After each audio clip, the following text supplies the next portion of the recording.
So we're told that Uruk and Gilgamesh are the beginning of civilization itself. Well, look, Uruk, they say, is a Sumerian city. No, it's not. None of the tablets say it's a Sumerian city. All the tablets say the first 5 cities heir to Shrupak were Sumerian, and then Neo-Akkadian is Gilgamesh, and it's a whole reemergence thousands of years later. So it's not even part of the same remote time period, and yet scientists and academics go, no. Can't say that. We can't. Tinfoil hat. Oh, what the f are you guys even talking about? Global controls will have to be imposed, and a world governing body will be created to enforce them. Welcome to Tinfoil Hat. We go deep, homeboy. Aaron, open your mind. Drink from the fountain of knowledge. There's lizard people everywhere. That's some interdimensional shit. Wake up, Aaron. This is only the beginning. Dude, you just blew my mind. Are you ready to get your mind blown? Revolution will be podcasted. All right, welcome to Tinfoil Hat, live from the Wise Wolf Gold and Silver. That's right, Wise Wolf Gold and Silver, Wolfpack Gold, Silver, and Bitcoin. That's right, that was a lot right there. Just go to samtripoli.gold, use the promo code TINFOIL, and you too can get it on Precious Metals Game for as little as $50 a month, and we thank them for sponsoring the show. Listen, today's a very exciting day as we hurl towards the big 1,000th episode. We will be naming a new, an additional 4 names to Mount Crushmore. If you were part of the 5 that made it, you're always on Mount Crushmore. You'll always be Mount Crushmore. We'll name 4 more people there. So that the voting will be soon. Very excited to have this next guest on. He is a member of the Mount Crushmore Society. He is on the giant mountain, and he's been doing amazing stuff. I've been following him everywhere. He's just crushing it, and we're so excited to have him back. Please welcome from Mount Crushmore, Matt LaCroix. How are you, buddy? Hey, Sam. It's great to be back, my friend. It's been a while. We have a lot of things to talk about. The places you've gone and the people you've seen, it's been pretty impressive. I've been following you from afar. I mean, like, just the world you live in. I was just thinking about all the places you've gone and the places you've seen. It's amazing. Like, I mean, I haven't traveled at all compared to what you've done. And it's like you've seen probably the whole world.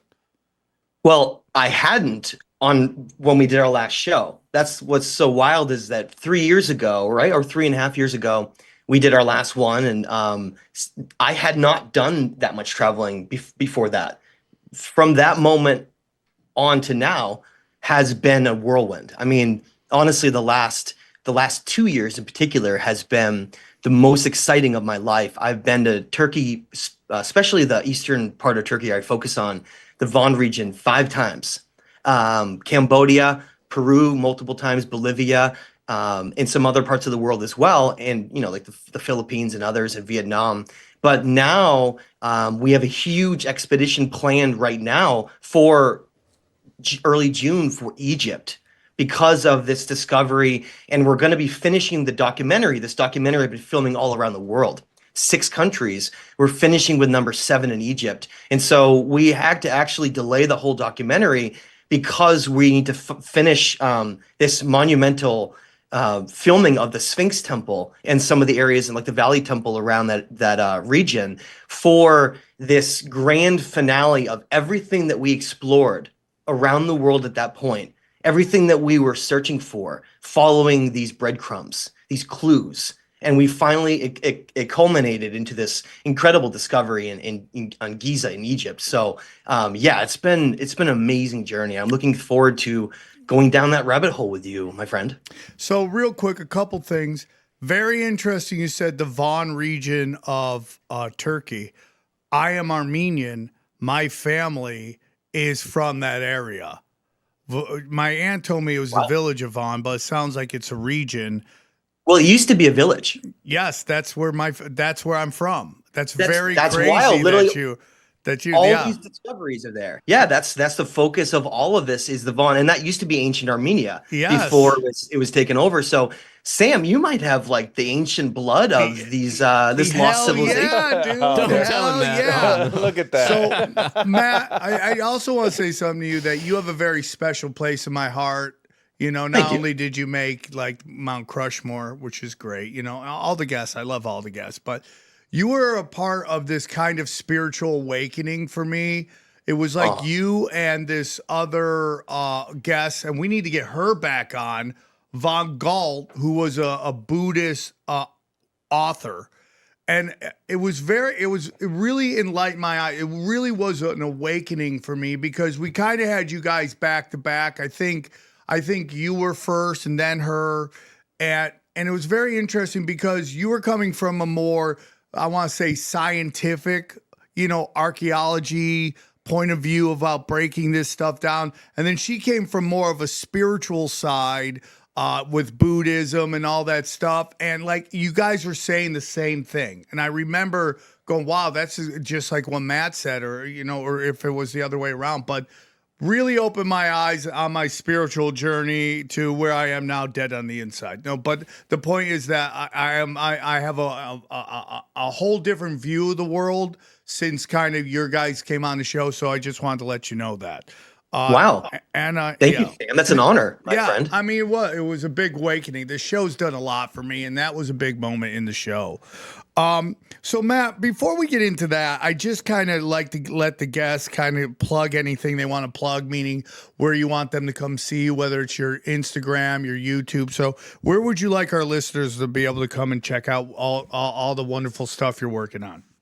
Yeah, well, the first thing is if you know, as we're going through all this information, all of these connections and discoveries and all this important stuff, I would love, you know, anybody who wants to support me to get the newest book that I just came out a couple months ago called The Missing Key, Ancient Code of a Lost Civilization. And that lays the entire journey out and all of the discovery, everything that's there, so that, you know, God forbid if something happened to me, that it would, you know, survive me into the future. But that book, you know, my heart and soul went into that, and it's doing very well. It's actually been #1 in ancient Egypt on, you know, Amazon for like 4 days now in a row.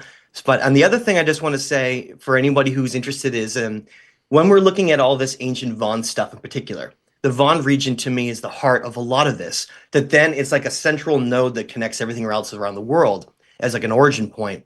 And if people want to be a part of discovering real history, you can join my tours as well that I take to that region. And last year in September, the group found a whole piece of one of the bas-reliefs that's the bottom of a lion. And when I show that today and we're talking about it, it might like blow your mind to find not just history, but lost history. So, you know, check my work out on thestageoftime.com and my YouTube channel, Matthew LaCroix. But I appreciate all the support, everybody on the journey, and I appreciate the support from you, Sam.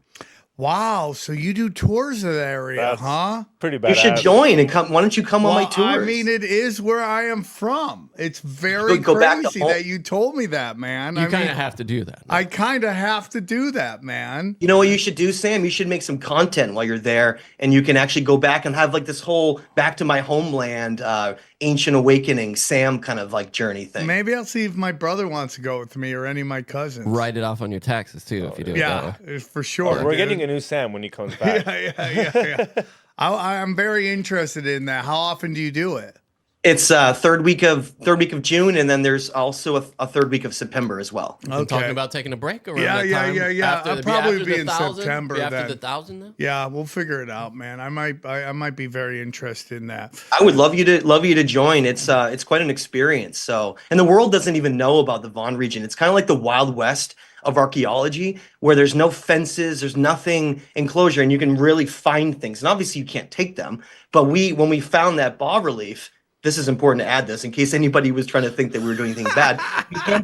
We handed it over to Professor Ishmael, who is the head excavator at Kefkalesi, and they brought it and put it in the museum. So just, you know, we're not that's going out cool, and right? you know, pillaging ancient relics, okay? That's kind of crazy that in this day and age, I don't know exactly what time you found this thing, meaning what year, but still to find something in today's modern era that they didn't discover is really kind of cool, right? And then put it up in a Well, museum. that's why I'm calling it the Wild West of archaeology, because so many of the sites are so new, and because they've been misunderstood and even just have a lack of funding, you can walk around and just walk up to literally giant artifacts sitting in the ground, like popping out, huge T's and stuff, and we'll show them today on this. So Sam, that's what I'm saying is you want to go like on a tour, and go on a place where people just have never been, and touching and finding real history. Like that's what this is all about. Matt,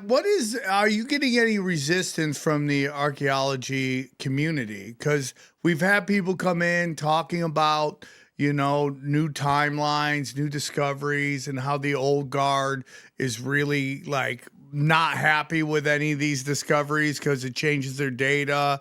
And if the data's new, their data's bad, and that's not good for you if you're trying to run everything. So have you run into any resistance into what you're discovering?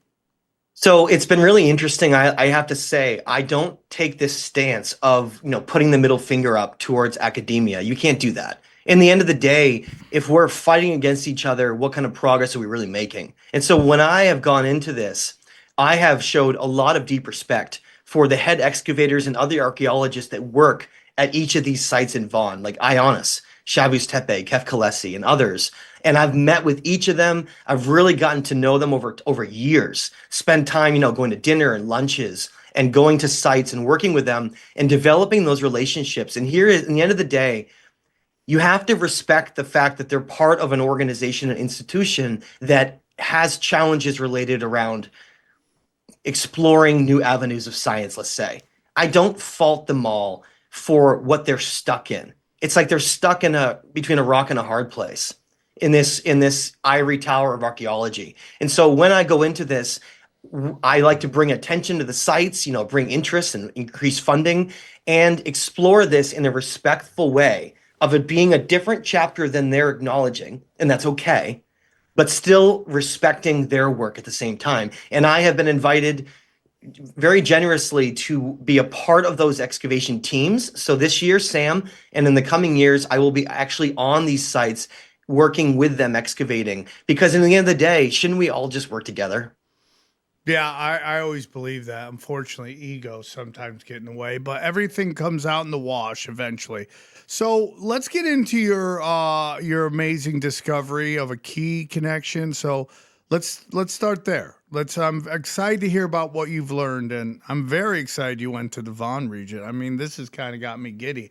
I want to call my aunt and talk to her about it. That's so cool. Because she's the one who told me we're from Vaughan. Yeah, so it used to be a village. So if she's saying it was Vaughan Village back when it was in ancient Armenia, it wasn't a very big city. So maybe that was why she said that.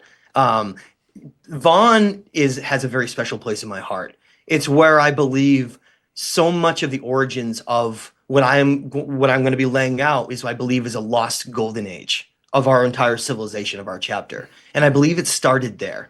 So Sam, not to get your head too big over there, but I do believe that is the ancient lineage origins of potentially the entire lost golden age of our civilization. Whoa. Let's go, bro. Let's go.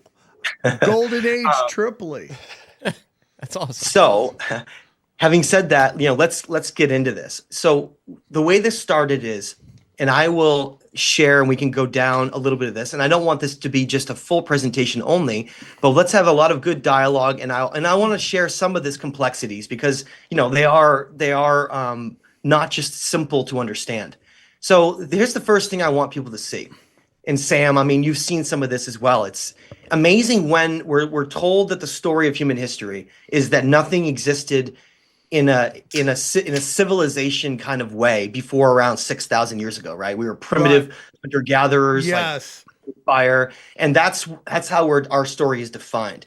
And so everything from there on, we're told, gets gradually more advanced, right? And then here we are, like, hey, look, we're the best, and we have the greatest egos, and no one before us could ever be smarter than we are. Well, hold on there. I don't think that's true. In fact, believe it or not, but I actually think that ego might be one of the reasons why a lot of high-level academics have not found this. Because, if we imagine that we're not the smartest that we ever were, that's kind of an ego hit, isn't it? Yeah. For thinking. accomplished is potentially not only not as grand as we think it is, but maybe not even quite the right direction. So yeah, it is interesting, dude. Like, why is the narrative that we came from caves and all that stuff? Like, why is that important to this official narrative? Like, why is that's interesting to me? I can tell you why it's important. Okay. Because they want to establish that everything that's earlier than 6,000 years ago was primitive hunter-gatherers, because then it's very easy to justify what we became later as what we are. And the whole model going forward of what we have as we developed out of survival of the fittest, which is true because of disasters that basically reset us, Yes. put us into in solar induced dark age and other various climatic catastrophes. We came out of a survival of the fittest, barely making it, and then we end up in a warlike mentality. And so everybody is like, "Wow, that's where we came from. That defines us. That's what we are." The reason this is so dangerous is it opens up a human chapter that existed before that, in which we were far different than we are now. And that is what defined us, though. And so it's very dangerous to this because it basically doesn't allow us to get away with any of the things we're doing now. Listen, I think you're spot on with that. I've always said maybe before the flood or whatever, great event happened, the world was much different, much more mystical, much more magical. Powers. I mean, like, people call me crazy, but it's like some Game of Thrones, Harry Potter stuff, like the using of the ether and all that stuff. And if people understand that's what happened, then they may believe that is still possible. And stuff like that kind of takes you out from under the kind of power grid that they've put us under, where we need their technology, their energy, their everything. And to go even deeper, I believe that there's been this real push of a narrative that we're just simple animals. Maybe we talk, we wear sneakers and all that stuff, but like, we're very simple animals. We're not special animals. We're not unique animals. We're not different than the animals, obviously, that roam around. But if what Matt's talking about is true, and there's all this kind of very special, like, history that lets us know that there was technology that we've lost, are we going to search to find it? And are we going to try to replicate it? And what does that mean? Free energy, all this stuff. So I think you're completely spot on, dude. Hidden history is one of my favorite topics, man. And it's kind of like embarrassing in a way to know that we were like in utopia and we all lived in peace. Yeah. And now we're animals, like he says. Now we're literally at war all the time. Yeah. Well, so that's actually, guys, you made some great points. Let me just comment on that for a minute. Like, both what Sam said and Johnny.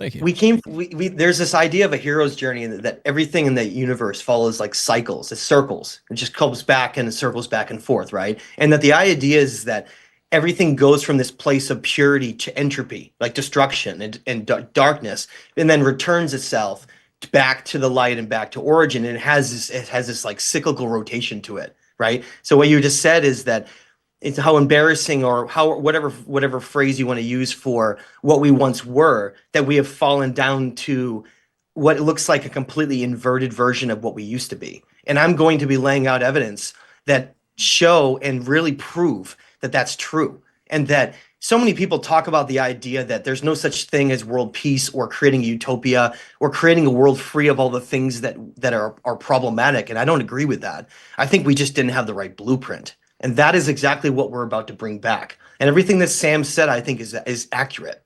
Is that all these things are being suppressed because what would they do to us?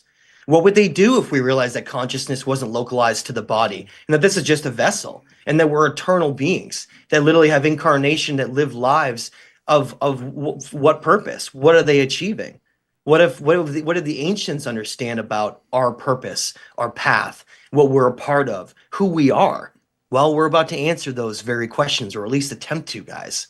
So let's go down the rabbit hole because it truly is a rabbit hole. Because, like I say on shows, it's not just about going up. Today, guys, we're going to go down too. We're going to go down to a place that the church has made forbidden, which is the underworld. And because that plays a critical role in a lot of this ancient knowledge. You ready, Sam? I'm excited. I am. So I am. Yeah, You go know, ahead. the Yugas to me, when you talk about the Kali Yugas and all that stuff, they're like tens of thousands of years old.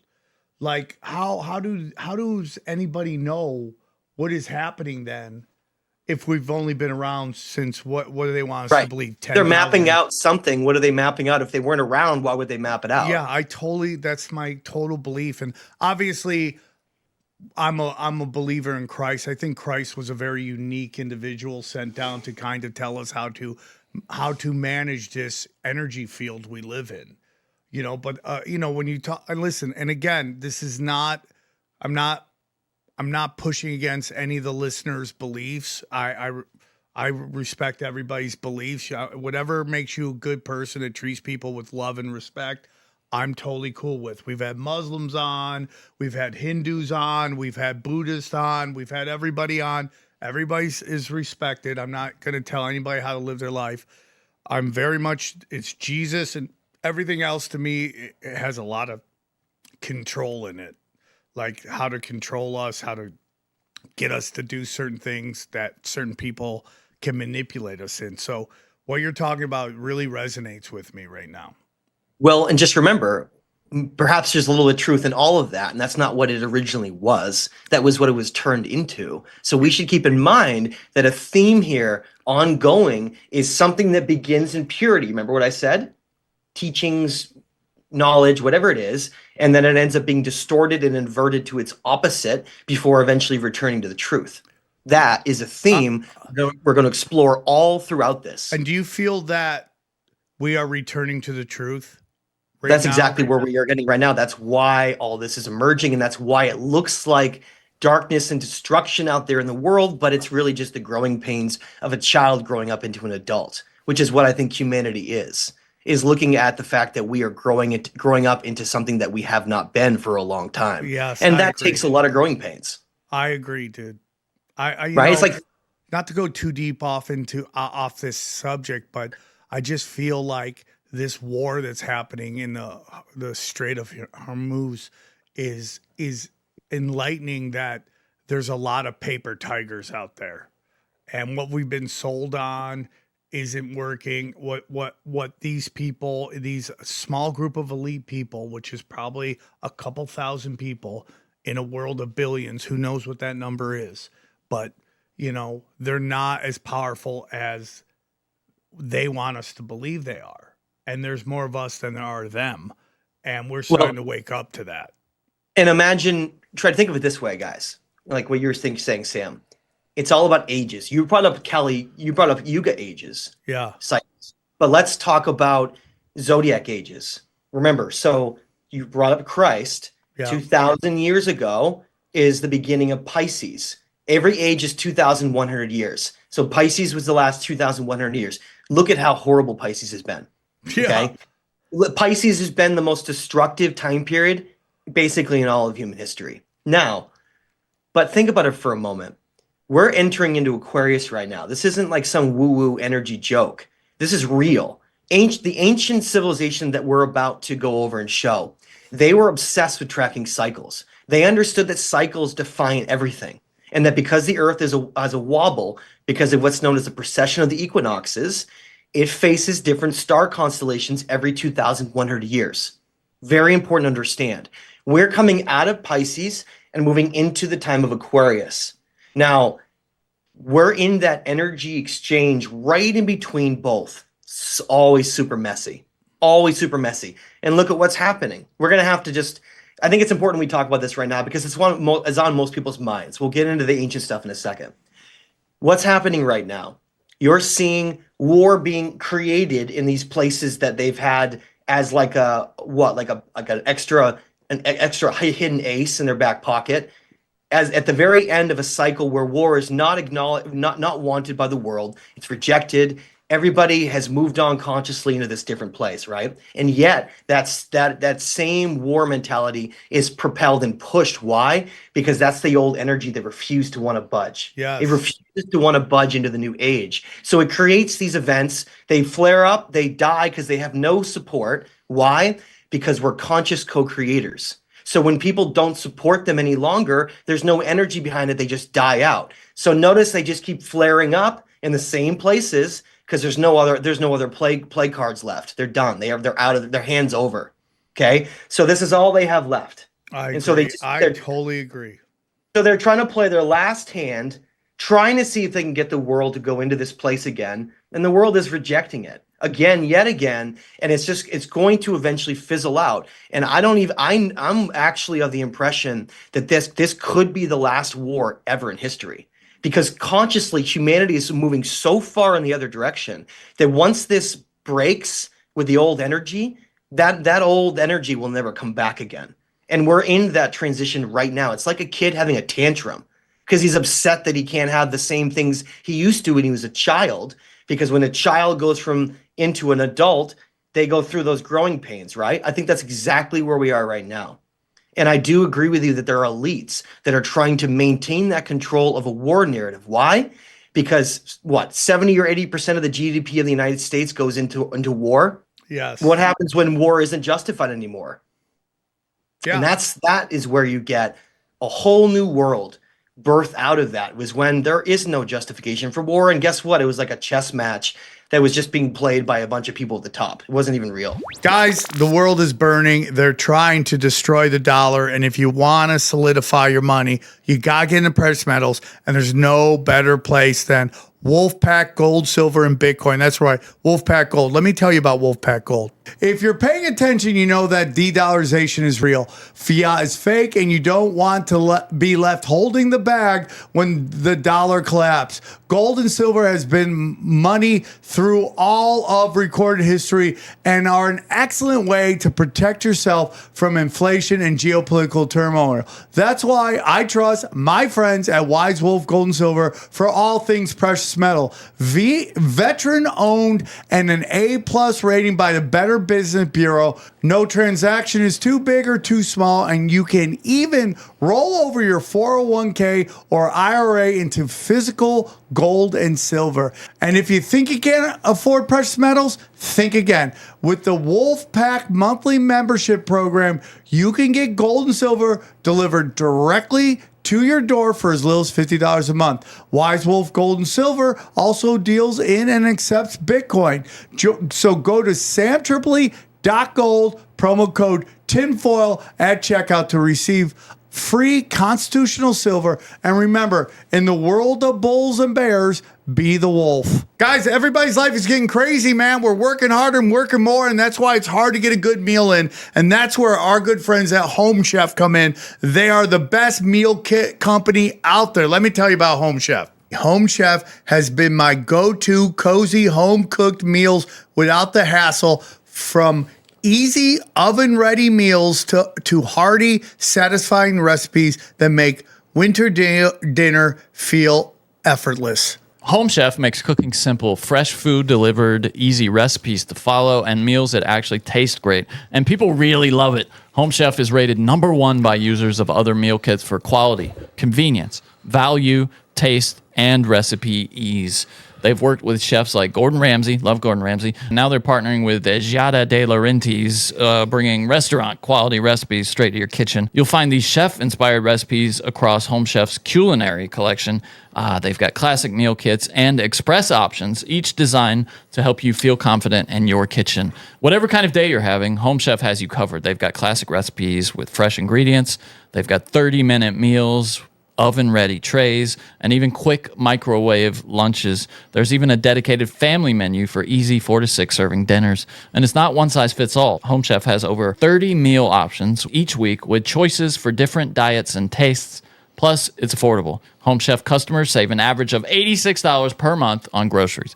All right, for a limited time, Home Chef is offering our listeners 50% off and free shipping for your first box, plus free dessert for life. Go to homechef.com/tinfoil. That's homechef.com homechef.com/tinfoil for 50% off your first box and free dessert for life. homechef.com/tinfoil. Must be an active subscriber to receive free dessert. And we thank them for sponsoring this show. And there's this whole thought that the elites know a lot of stuff that you're talking about. And what they try to do is present it as they're controlling it and causing these changes so that they seem like they're still in power. In reality, it's definitely moving beyond what they're in control. Yeah, it's like if you knew about eclipses in a primitive age, you could say, "Hey, I'm going to black out the sun in a couple of weeks.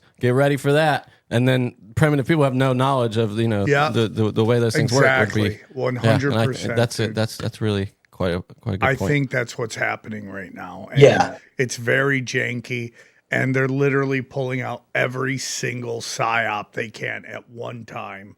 That's all they got left, right? Yeah, that's all they got. That's literally all they got, dude. How desperate do they get, though? That's what they're super desperate right now, and that's why they're not putting an end to it, because once that ends, the show's over, guys. It's a new show is going to have to start.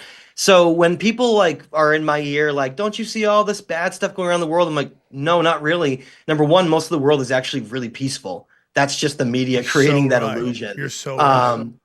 So I don't live in that world. I live in a cabin on a remote lake in the middle of northern Great Lakes in the middle of nowhere.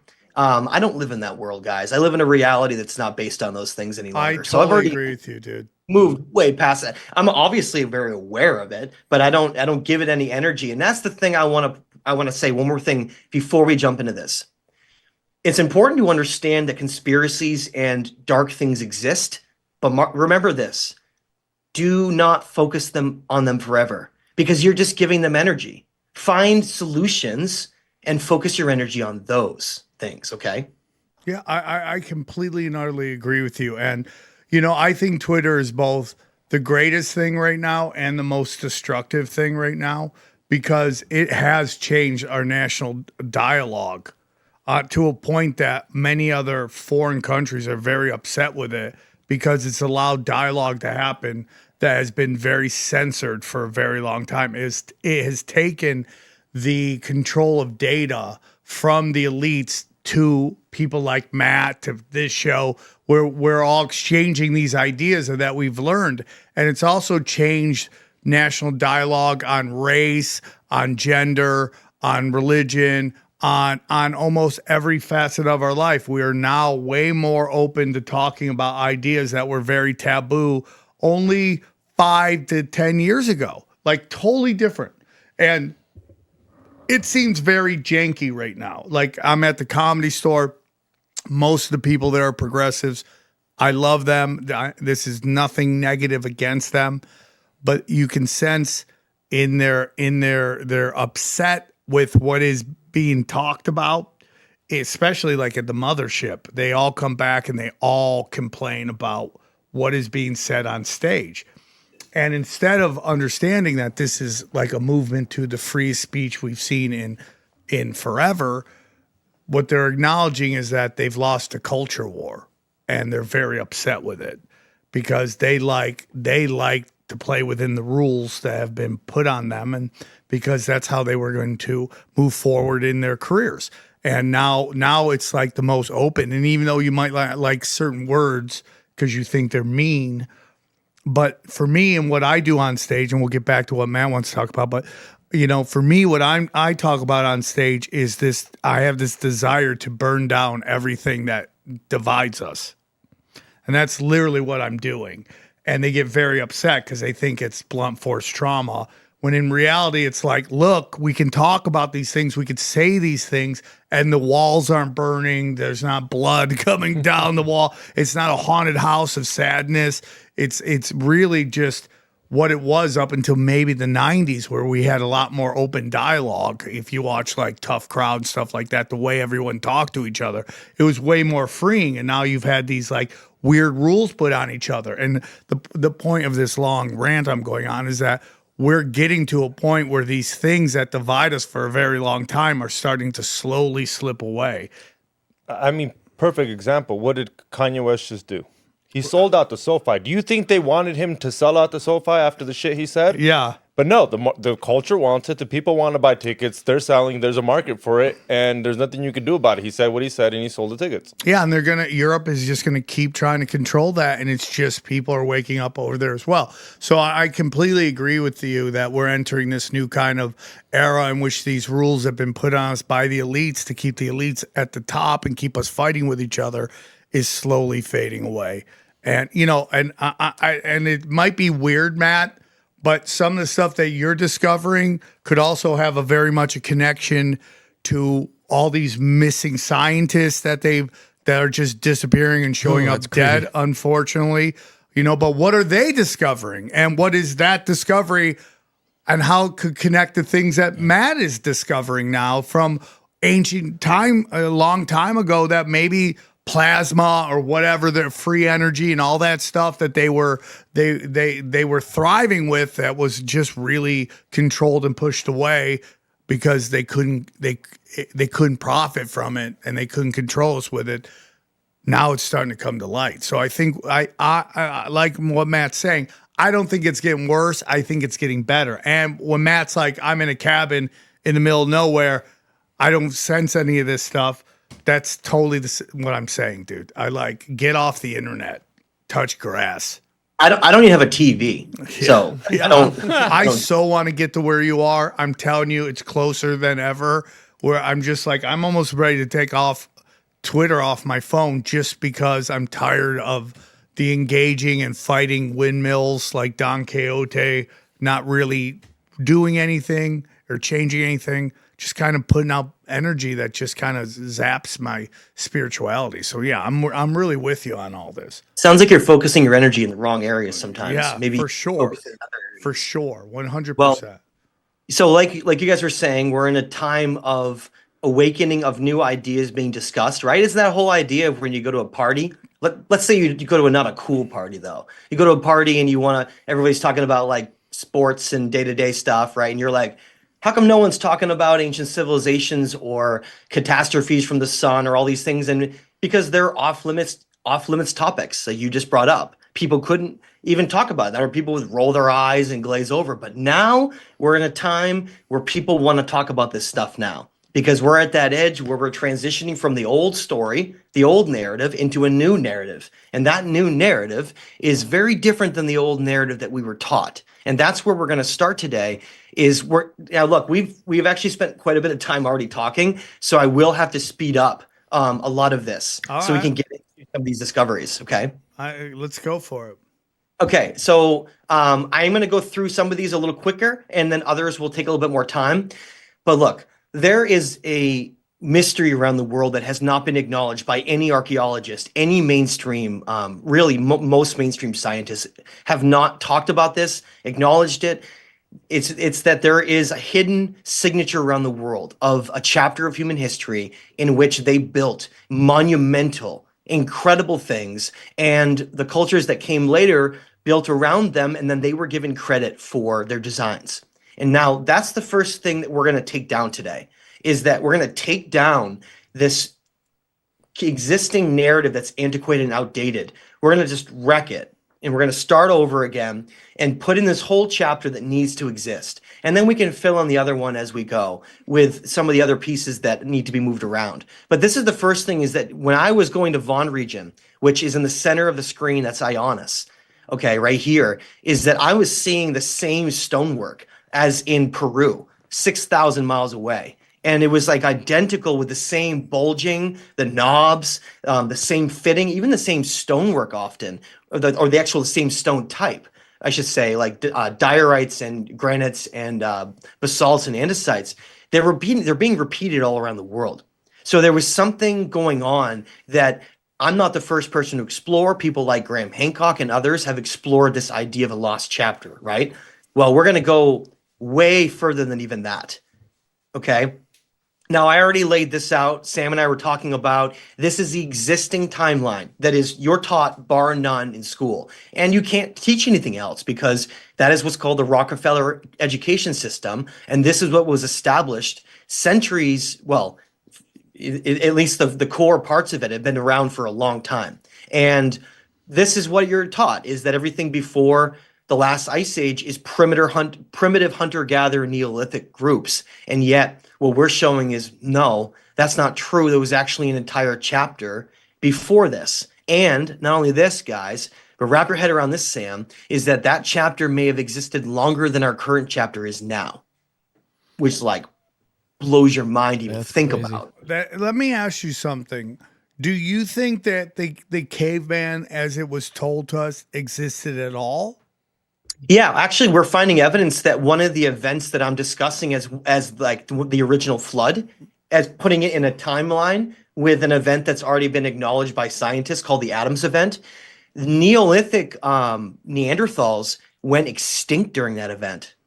So imagine something so severe that it actually killed off one of the entire primitive groups here on the planet, allowing, or during the time that another Homo sapien sapien that really emerged and had a different path. But yes, I do think there was different versions of humans that have existed. We have good evidence of that through fossils and through archaeology. At the same but the time, question, wait up, sorry. At the same time, you would yes. say?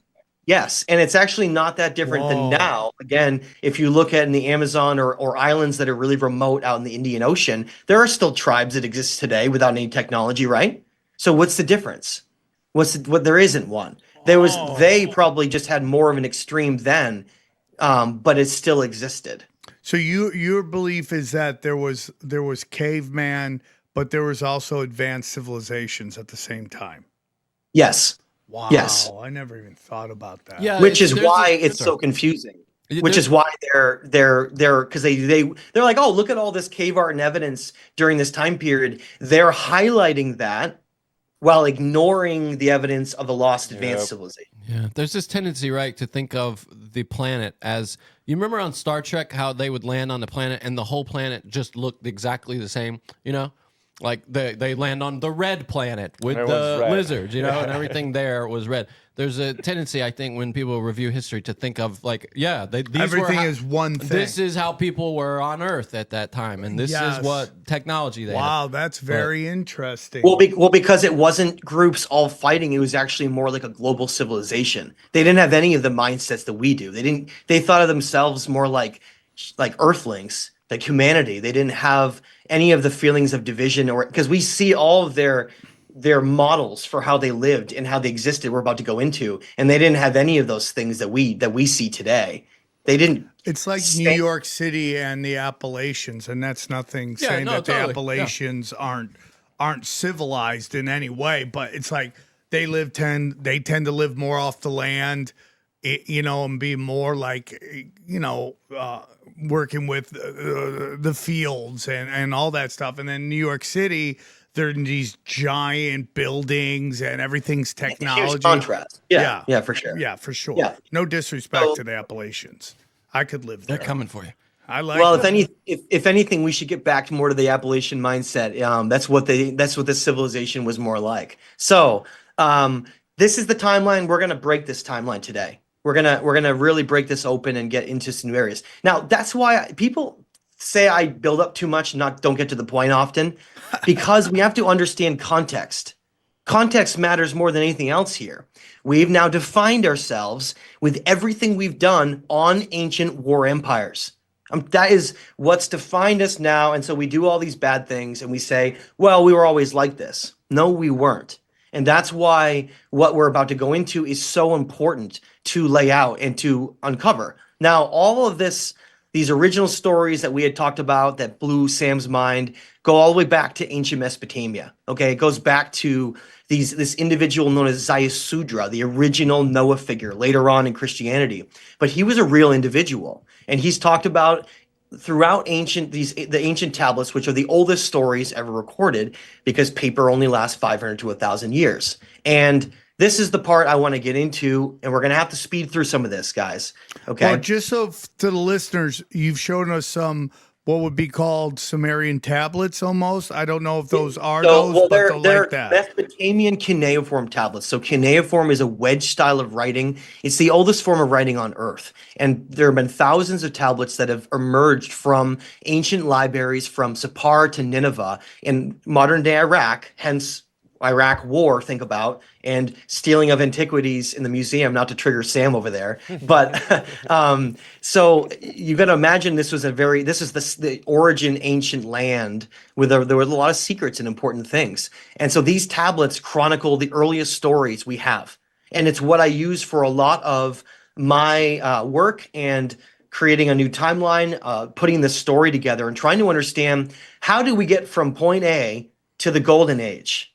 How do we get from A to B, right? How did that happen? Well, this is how I've found that, is that amongst these ancient tablets are stories from the very beginning of all of this that were carried down by ancient civilizations that began with the Sumerians. Then you had the Neo-Akkadians, you had the Assyrians, Babylonians, and so on, and they carried all of these stories down from the oldest stories ever written. And that's what we're exploring to start, because that's what gets us to the Van region, okay? So you get the story of the first 5 cities ever created, ending with this city called Shuruppak. And that's the city of this ancient figure, Ziusudra, who's a great sage and a king who becomes the Noah figure. But try to take out the Noah story, because that became really embellished later on. It's not really what the original story was. So here we go. In 1931, Penn Museum, which is why we went to Penn filming, goes to the deserts of Iraq to find a mythical city that they said wasn't real, right? Because they are talking about tablets, and often things mentioned in tablets are considered allegorical or just some kind of a myth, a legend. They're not real. And that's actually how most of them are viewed. So even having said that, in 1931, they go to the deserts of Iraq because they're searching for a city that's not supposed to be real, called Shuruppak. They get down 6 to 7 feet on the right. That's accurate based on the line, like if you were to draw a line across the screen. And they find the remnants of Uruk and Gilgamesh. Very important to understand, okay? Why is that important? Because we're told that that's when civilization emerged, during the time of Gilgamesh in Uruk, okay? And I'll show you that in a second. But what they found was that way beneath that, they found a huge flood layer, and then they found the remnants of Shuruppak. And they knew that because ancient tablets from here, from Uruk and Gilgamesh, talked about how Shuruppak was down there. That's how they know. Damn. So these are actual photographs from the field. They go down 20 feet, and they find the ruins of a mythical city, okay? That'd be like digging right here and finding another city under here. Well, how about more than one? That's because crazy. At the top, there was another place called Tel Farah. So there was actually 3 civilizations in the same place. Whoa. So which is wild to think about. Are they just building on top of each other? No, so imagine here, I'll go back to this really quick. Yes. And that is a core theme everywhere around the world, is that ancient cultures knew places were important, but even if they were buried, they would still build on this in the same place. Well, it's almost like what maybe I'm wrong here, but like, so you have a civilization, some catastrophe or something happens, it gets buried, another civilization builds on top of that, maybe not even knowing that the other civilization's under there. Yeah. And then another catastrophe happens, the cycle, like I forget who we had on. I wish I could remember his name, but he was talking about how like in one area, they just kept digging down. They dig so low that it actually got to where they saw Chinese being written. Because it makes sense. Because if LA got destroyed, who wouldn't come and move back into LA? Yeah, like if a giant mud flood came and covered LA, and then we're right at the beach, someone would build above that, never knowing that LA was... we're going to do it in the Palisades right now. You're totally right, dude. Yeah, the fires, Great point, dude. Great point. No, yeah, that is a good point. Guys, listen, everything is getting more and more expensive, but guess what? There's a way to save, and that is Upside. That's right. Use your purchases to put more money in your pocket. Let me tell you about Upside. Gas, groceries, eating out, even on the tightest budget, there's no escaping them. But here's what you can control: getting cash back every single time you fill up. Hit the grocery store or go out to eat with the Upside app. The free Upside app gets you cash back on gas, groceries, and dining. Those big 3 things that are always draining your wallet. And here's how it works. You just open the app, claim an offer, and pay with your card like normal. Then you get paid. It's that simple. It's incredibly simple. Wouldn't you agree, Sam? I agree. And yes, it's cash back, not points you'll never use or credits that will eventually expire. It's cash back, money you can transfer straight into your bank account. That's not marketing speak. Independent studies confirm that Upside users earn significantly more than traditional rewards programs. Over 100,000 participating locations means once you start checking the app, you realize how often there's an offer right where you're already going. Users earn $1 million in cash back every single week. And unlike with other programs, you can stack Upside with your existing credit card and loyalty rewards. Dude, Hall Pass Ice Cream, get out of here, dude. That's amazing. I love that place. It's one of my favorite ice cream places. And you get 6% back. Come on now, dude. That's amazing. Upside is giving back $1 billion to its users. To find out how much you can earn, download the free Upside app and use promo code TINFOIL HAT to get an extra 25 cents back for every gallon on your first tank of gas. That's an extra 25 cents back for every gallon on your first tank of gas using the promo code TINFOIL, and we thank them for sponsoring the show. No, it's true. So imagine just for a minute, like you guys are saying, at the very top of this is Tel Farah. Then here is Uruk and Gilgamesh, which is supposedly the rise of civilization. And then at the very bottom, they find Shuruppak. Now, why is this important? Well, that's because of right here. You just do a quick Google search. So if Sam jumps on his phone and he's like, wait a minute. So we're told that Uruk and Gilgamesh are the beginning of civilization itself. Well, look, Uruk, they say, is a Sumerian city. No, it's not. None of the tablets say it's a Sumerian city. All the tablets say the first 5 cities heir to Shuruppak were Sumerian, and then Neo-Akkadian is Gilgamesh, and it's a whole reemergence thousands of years later. So it's not even part of the same remote time period, and yet scientists and academics go, no. We can't say that. And you know how I know that? Look, these are artifacts from Shuruppak. Highly advanced civilization. Look how beautiful the pottery and artwork is. This is like something you see in a museum, like an art museum. Look how beautiful that is. Yeah. This is not a primitive culture. This is a pretty impressive culture. Now, they say that Shuruppak, now that they've acknowledged it, is younger than Uruk.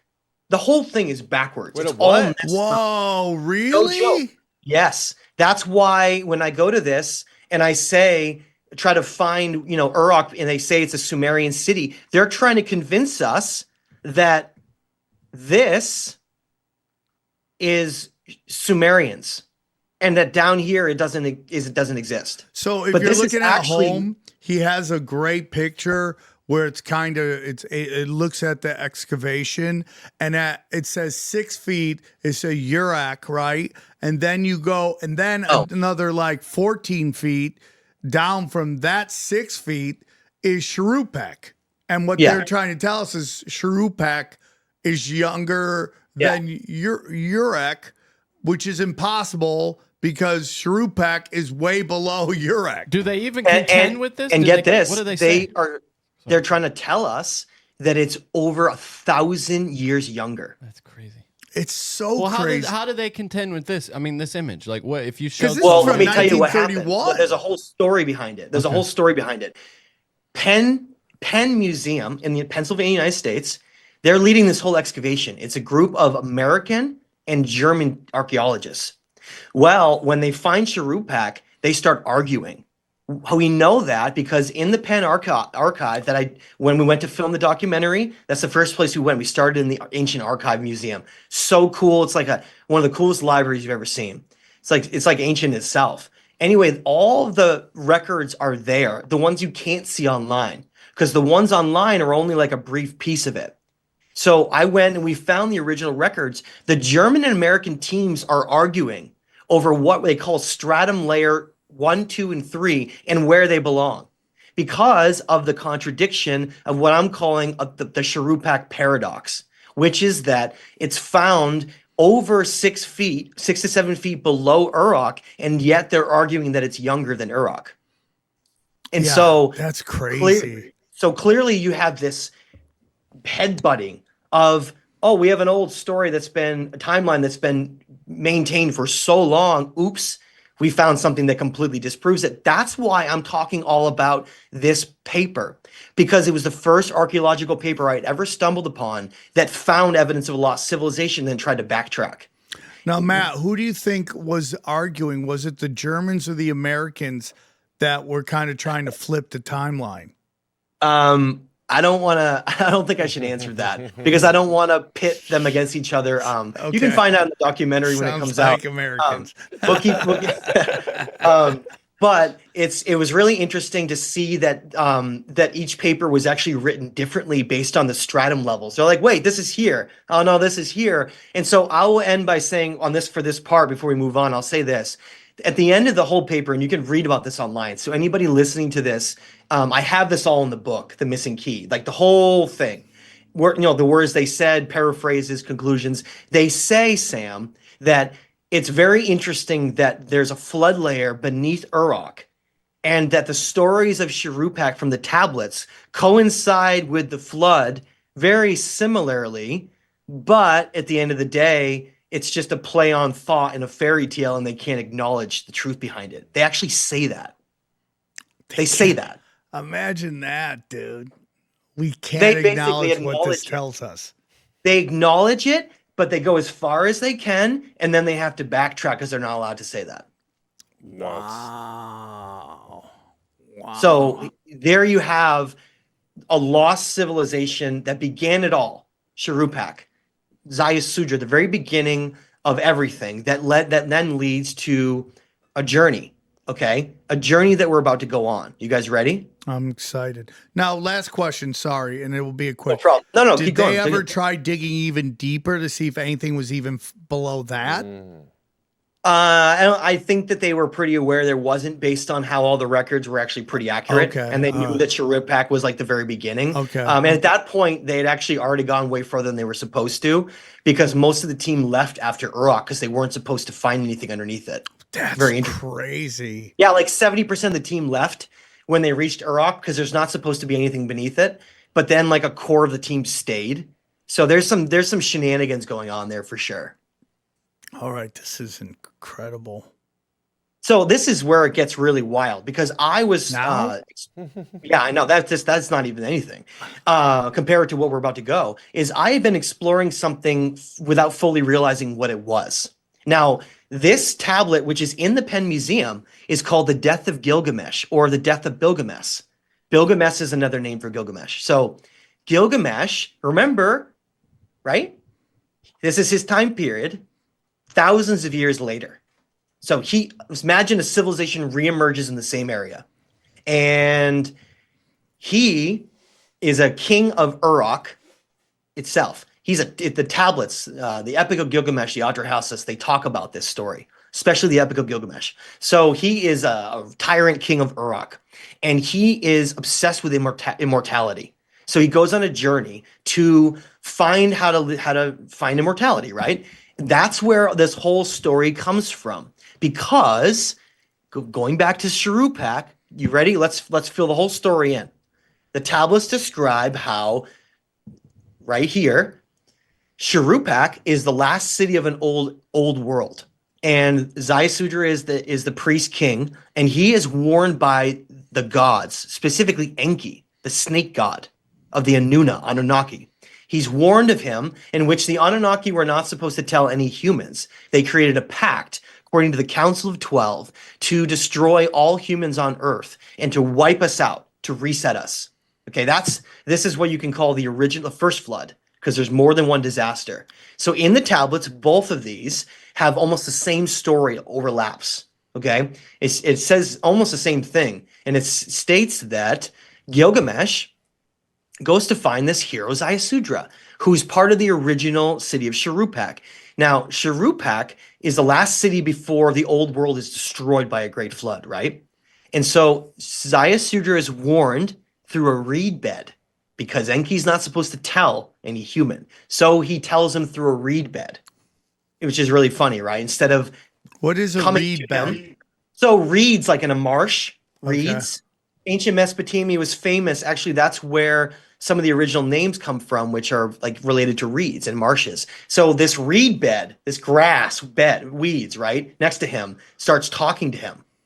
Whoa. Tells him that a flood is coming that will destroy everything. And that he has to build an ark out of cedar planks and seal it with bitumen on the top and the bottom, bring his family, specifically his 3 sons, because they're literally going to like repopulate the world. And that they are supposed to bring their animals, not every 2 of every kind, their animals to survive because they're going to have to be on that boat for a while. So he tells them to put this whole thing together. So elders come and help them. They build it. And the elders don't actually believe it's really going to happen. This is what's wild. Even the people that help him build are like, come on. So it comes, it destroys and wipes everybody out. The tablets talk about how it's total chaos. You can't even see people. It's like raging darkness and all this catastrophe from not rain. We'll get into it. And so Zayasudra is in this boat, and it's basically like the whole you can imagine wave coming through and just destroying the old world. Gone. And he is on this craft, and supposedly it's like 7 days, 7 nights. You know, this story, right? They let birds out and they don't come, they come back because there's no land, and they finally do find land, and they supposedly they land, not supposedly, the tablets state they land in the mountains of Ararat, your home country, okay? Ancient Armenia. And this is where it gets interesting, is that there's a tablet in the British Museum that I just got a chance to go see just a few weeks ago. If you go on my channel, you can see all that content. So amazing to go to British Museum. They have a tablet there called the Babylonian Map of the World. And it's the oldest map that exists, bar none. And in that map, there was an intern in the 1990s that found a fragment that they had mislabeled. And because they didn't have that fragment, they couldn't translate the whole thing. So they put this fragment back in. It's part of a triangle of this map, and they're able to read the whole thing. And the map talks about all these regions around Babylon, and it specifically talks about Ararat as being the landing place of Noah, of the ark. It says the ark. It says the landing place of the ark. So we have really good evidence that that story actually happened and that they landed there. Okay? So going forward, this is where it gets interesting. In the story, Zayasudra comes out of the ark on Ararat, right? And this is from the tablets. The Anuna gods come down, descend down from above. And Enlil, the storm god, is furious. He says no man is supposed to survive the catastrophe. And Enki gets into this argument saying, I warned him to preserve the seed of life. Whoa. Now, what happens before the tablets fracture off and we never hear anything ever again is that Zayasudra is the last human ever given immortality because he preserved what was the seed of life that I originally thought was genetics. It's not, because there were other humans still existing in other parts of the world. The flood wasn't global. It was the whole region of that part of the world, and I can explain more about that as we go. But the seed of knowledge, I ended up realizing, is what these me's are. Now, Zayasudra is given immortality for protecting the me's, which is like divine knowledge of everything, of literally everything. He preserves it. He preserves that knowledge, okay? And because of that, he's rewarded by being given immortality. And where is his domain? In the underworld. So that's what religion turned into hell and all these things. We're going to get into that whole journey. So what happens? Go thousands of years further into the future. Gilgamesh, a tyrant king of Uruk, is obsessed with his own mortality. And so he knows the stories of Zayasudra. So what does he do? The whole point of the Epic of Gilgamesh is that he goes on a journey to go find Zayasudra and find the secrets of immortality, right? It's a wild story. And so in the tablets, he goes to the underworld, which how he gets there is a whole part of this ancient technology we're going to talk about. But he goes down, and that's where the stories of Sharon the boatman, Sam, where puts the Greek story how they put the gold coins on the eyes and they ferry you across the underworld. We've been shown that all throughout media. Yes. That comes from this story. That's where that comes from. Whoa. So Sharon the boatman, imagine a metaphysical reality, ferries Gilgamesh into the underworld, where he meets Zayasudra in his realm. And this is what they say. This is their conversation. It comes from the oldest tablets ever written that's in Penn Museum. That was one of the reasons we also went to film there. So I'm going to read this and we're going to talk about it. He says, and this is the conversation between them, but Zayasudra says to Gilgamesh, Lord Gilgamesh, having erected stelae for future days, having founded the temples of gods, you reached Zayasudra in his abode. You brought to the land the Mies of Sumer that were forgotten forever, the commandments and rites. Now, Mies that you brought from the land of Sumer that were forgotten forever, automatically right there, Sam, it tells us that Sumer is from another age. See that? Because it was far older. And the Epic of Gilgamesh goes on in that conversation to say that Zayasudra says to him, you Gilgamesh, you're from Uruk. He talks about his city of Shuruppak being from a far earlier time in history. So we can establish that in the narrative. Now he says here, you brought the land of Mies of Sumer that were forgotten forever. What are the Mies? What are they? That's where this is about to get wild. Okay, that's where this is about to get really wild. It's wild. Out of thousands of tablets, there are only 2 that talk about the Mies. I've gone through all of them. And the only other tablet that mentions them is called Enki in the World Order, which is wild because it's talking about how the Anuna gods are divvying up the realms of earth to rule over. That's what it is. And in this, Anana, who you know is also Ishtar, who later becomes other things in the history.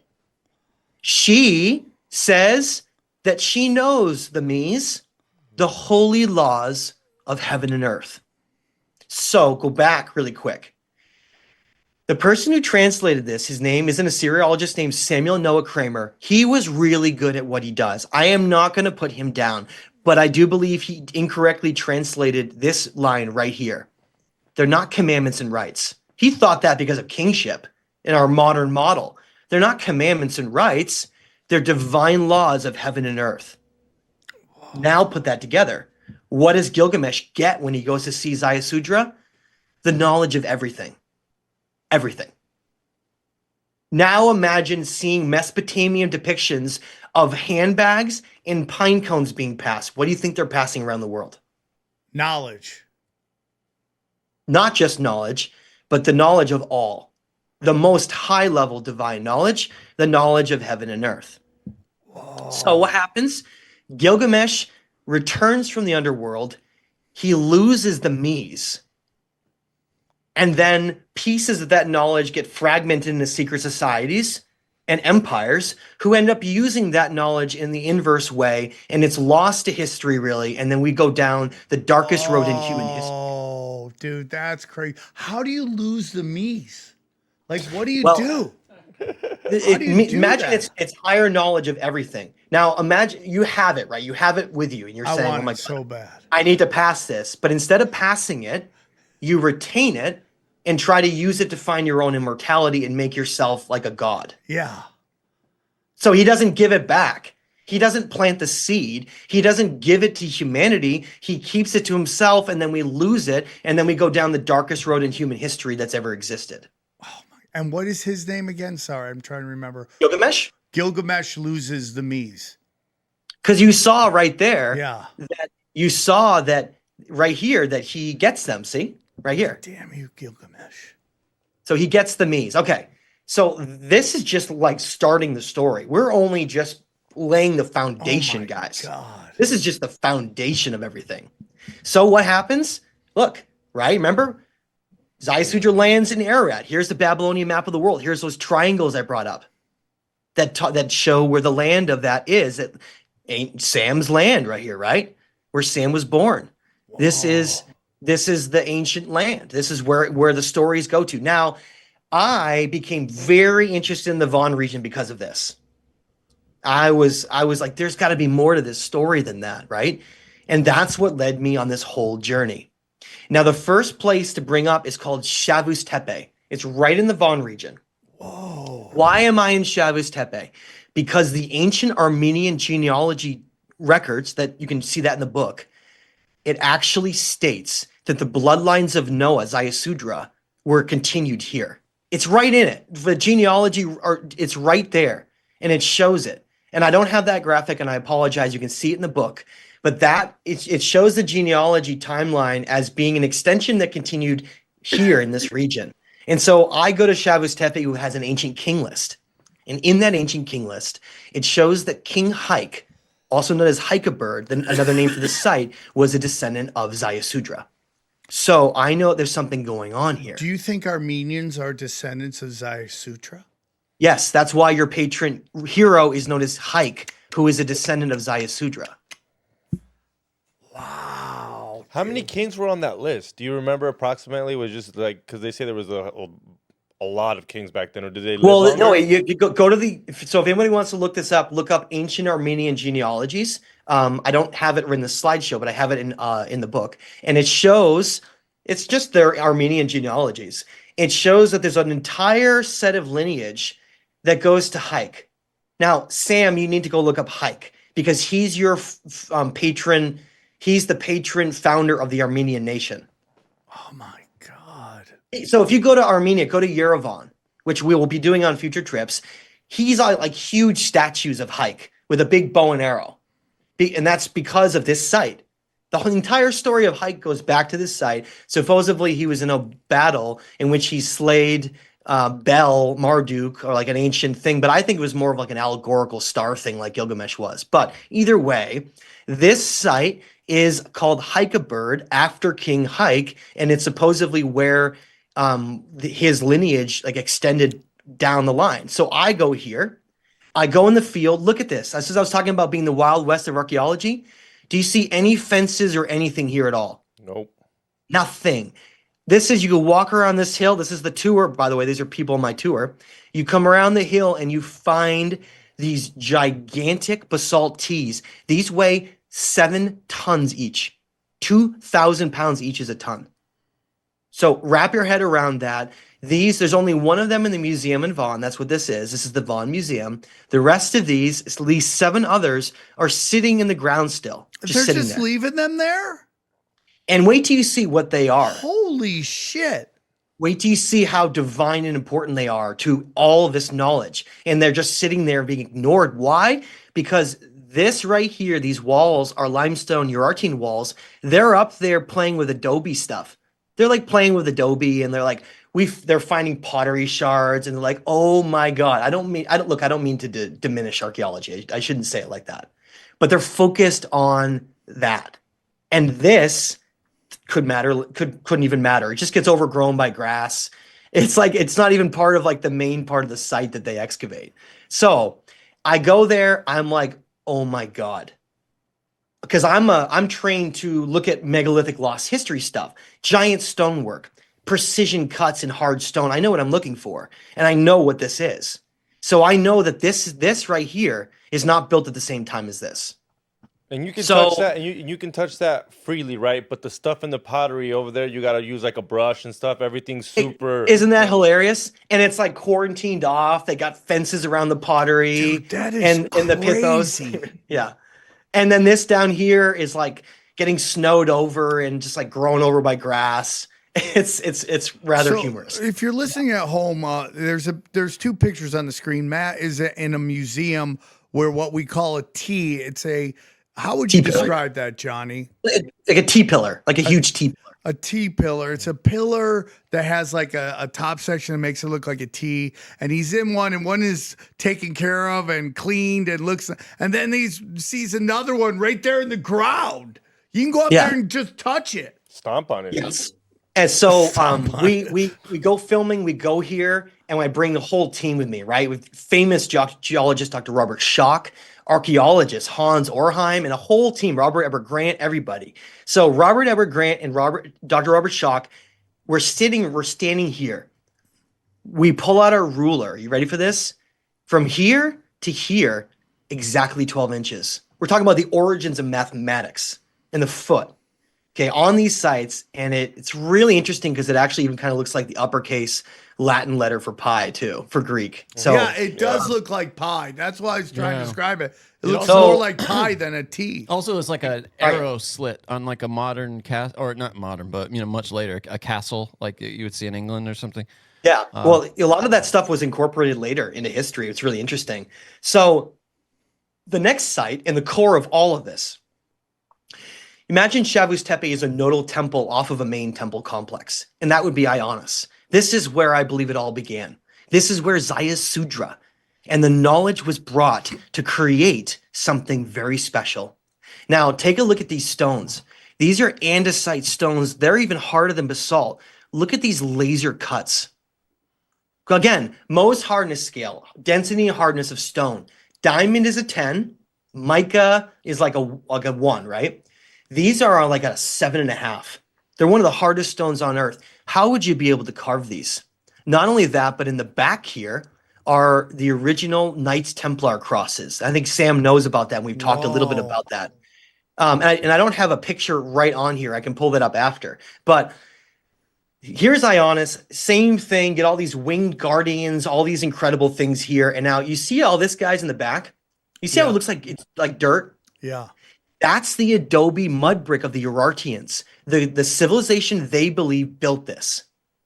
And there's such a mix match between these two because they couldn't recreate this. They built an entire castle on top of it. Whoa. And that's so it's a castle. Crazy. Because look, Sam, it's not dirt. You see how they're actually mud bricks. See them? Yeah. See how they're all stacked mud bricks. That Two mud bricks are different textures for sure. over time. Yeah. So the Urartians find these unbelievable sites and they build these castles on top of them. And then they incorporate all of them into their war culture. And then they change the gods around to be war gods. Okay. And then archaeologists come back and they read this right here and they go, oh, Rusa II built this, the Urartian king. No, the Urartians came and then they embedded their own cuneiform into the walls and then tried to claim ownership for these sites. Yes.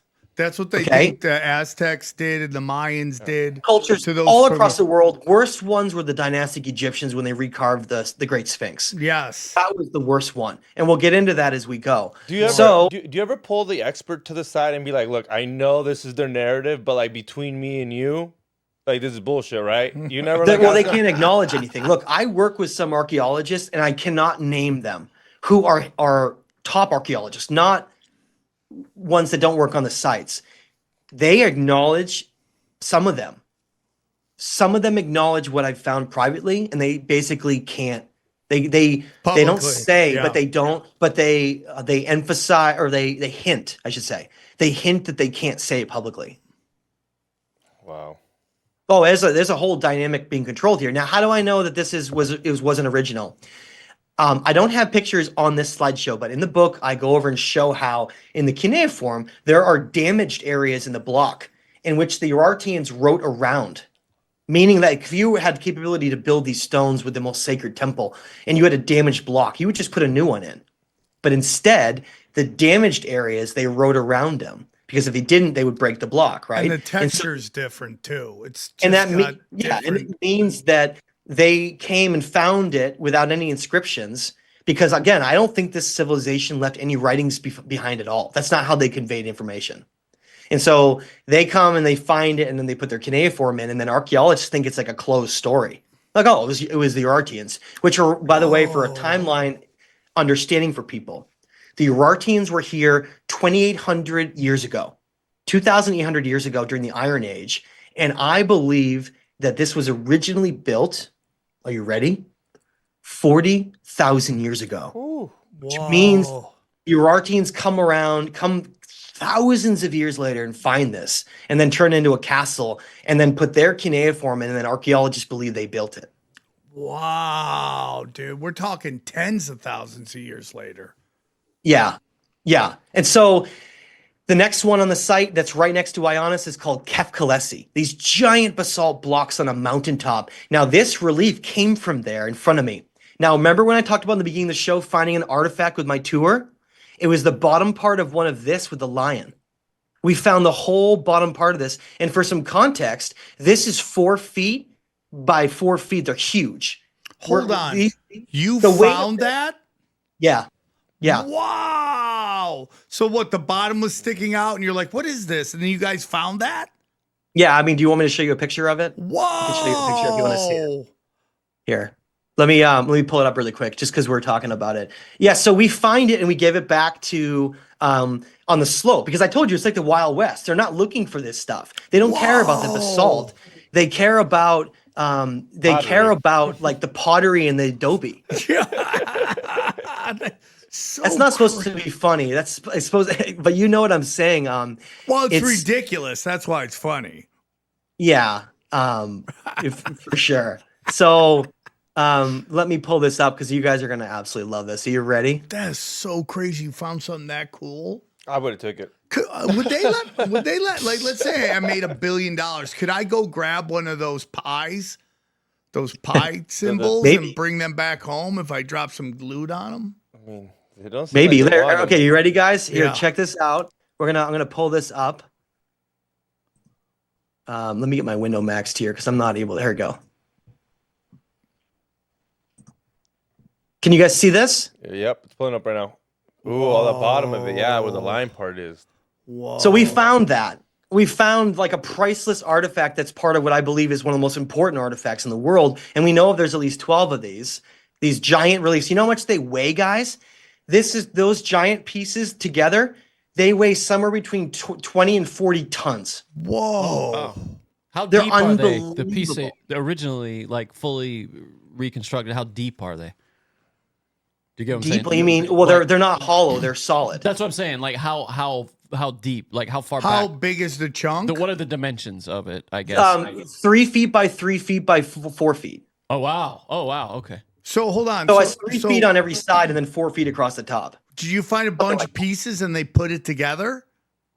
No, a lot of them are still fully intact. But some of them were severely damaged. Okay. Unfortunately, when they first listen to this, guys, and I don't know if I've ever told this story fully, but again, I'm not trying to put down archaeologists, but when they discovered this site, and here I'll stop sharing this, and we go back to what we were doing before. That's crazy. Okay, so can you see that? Yeah. We back? Okay. When they first found these, this was the only. They first find this one in like a gully, and they bring it down the valley, right? It was the only one intact. They get back up on the mountain. They find like 8 or 10 others, and they try to move them with a bulldozer, and they broke them all. Oh my God! They admitted that to me.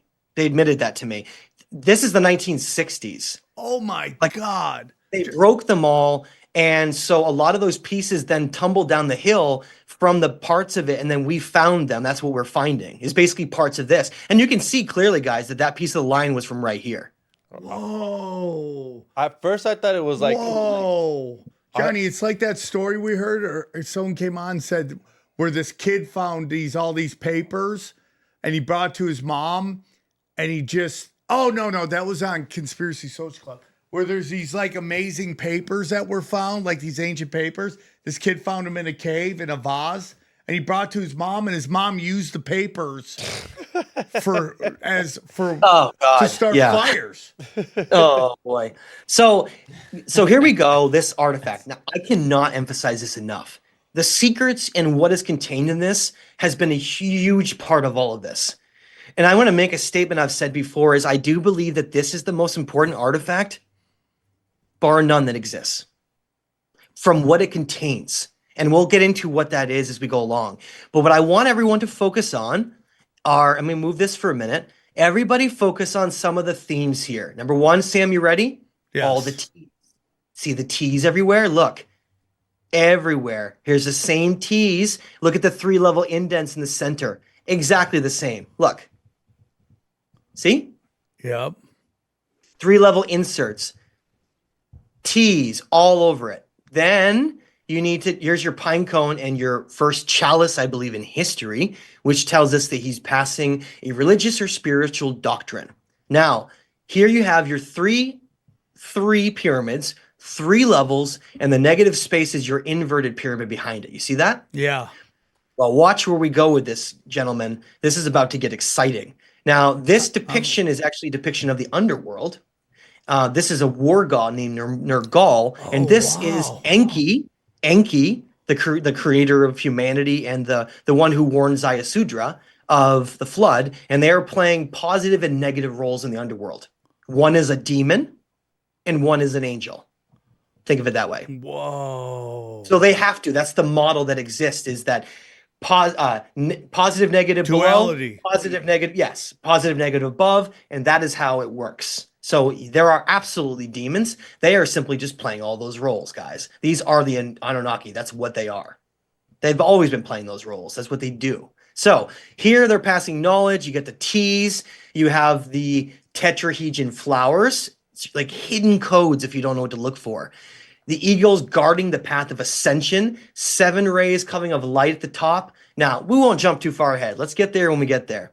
So then you have these incredible underwater ruins under Lake Vaughan, right off of this site. So right below the mountain where the lake is, you find these, and they were not found, guys, until 2017. They're one of the newest archaeological discoveries, bar none, in the world. That's okay, crazy. Now get this: these are the deepest confirmed underwater ruins in the world. Sit with that for a moment. Confirmed. There are ruins off of Greece and off of Egypt that are confirmed that are shallower than this, because these ruins go up to 75 feet underwater, up to. Whoa. So this is actually me right here, and I am diving down to the somewhat closer ones. So they're basically, they start at like 30 feet down, and then they go out. The whole area is like 30 feet up to 75 feet underwater. And these underwater ruins are part of this whole understanding, this whole mystery. Okay, there's a reason why it's perfectly circular, which it is. So if you dive down, Sam, if you jump off your boat and you look down, this entire temple is a perfect circle, which is not easy to make with these blocks to do that, okay? So last year, we go filming, and we're one of the first group to ever film. In fact, the person who discovered this, Tossin Jalen, a famous underwater diver, he joined my team, and we went there, and he is the reason we were able to do this. So I dove down with them, and I got to touch this unbelievably sacred, important place that the world doesn't even know about yet. We filmed it all. And what you're seeing there, Sam, is that in my next to my hand is a counterclockwise spiral, like like a galaxy, like the universe. Yeah. And then in the center is 2 circles with a tree of life like motif, but they're more like seeds of life. And then the other side is broken, but I believe it was a clockwise spiral. That's so amazing. So expansion. We don't know shit about. I mean, dude, what's happened? What This is like, all so mind blowing. So here are your Archean civilizations. They say built all these things. They were a war culture. They were just using Iron Age tools. They were battling and fighting. This is what they built. This is Ionis. They built these really crude walls. This is adobe mud brick. They are what archaeologists believe built these sites. Come on. Now, here's an awesome example from Ionis. This is the basalt, the incredible stonework I talked about earlier on. They're like pillows, perfectly put together. This is the mud brick castle, guys. Try to imagine for a minute, like put your head into the fact that take this grass out. This is a castle, the remains of a giant castle.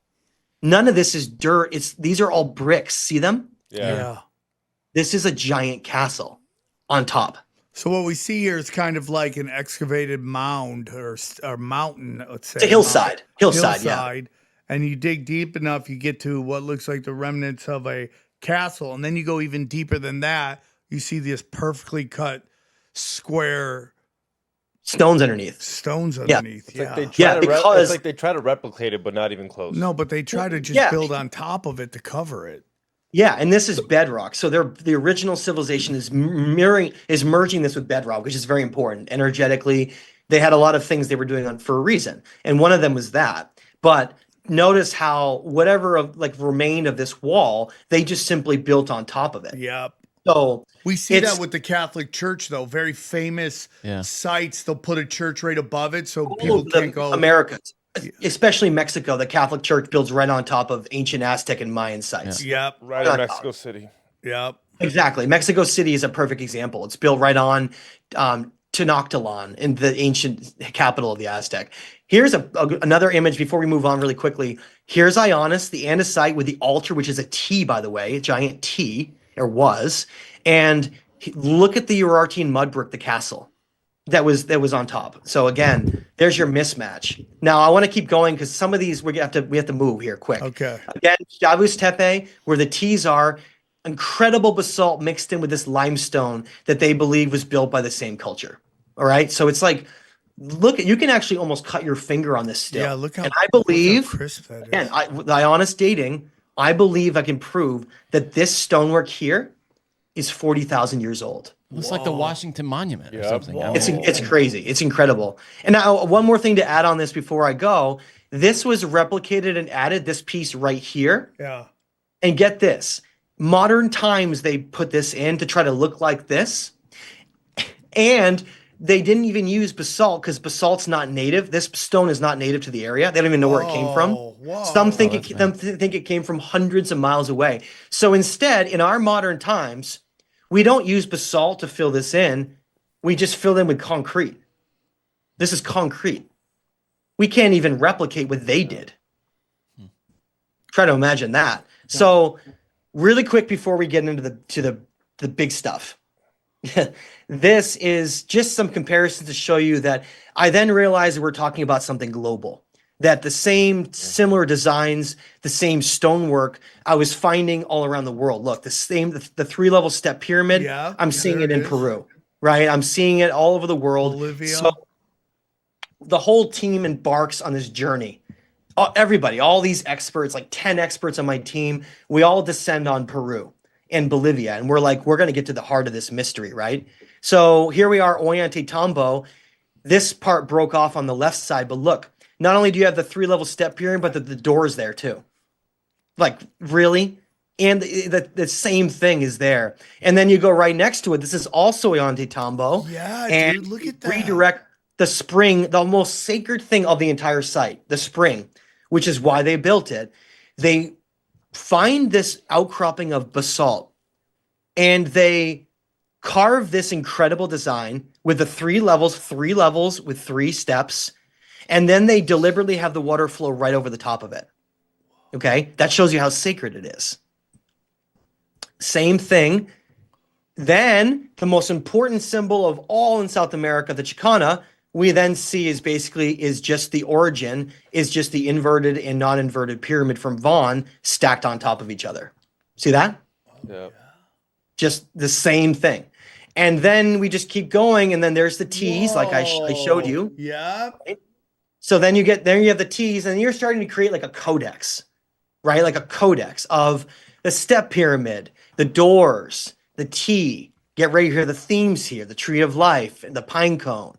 There's a codex here. Okay. So go to Bolivia. Go to Bolivia in South America, and you get the sun gate, the back side. There you get 3 doors. The 3 doors, with the middle door being the biggest. Okay. Remember that theme. Keep an eye on that theme as we go.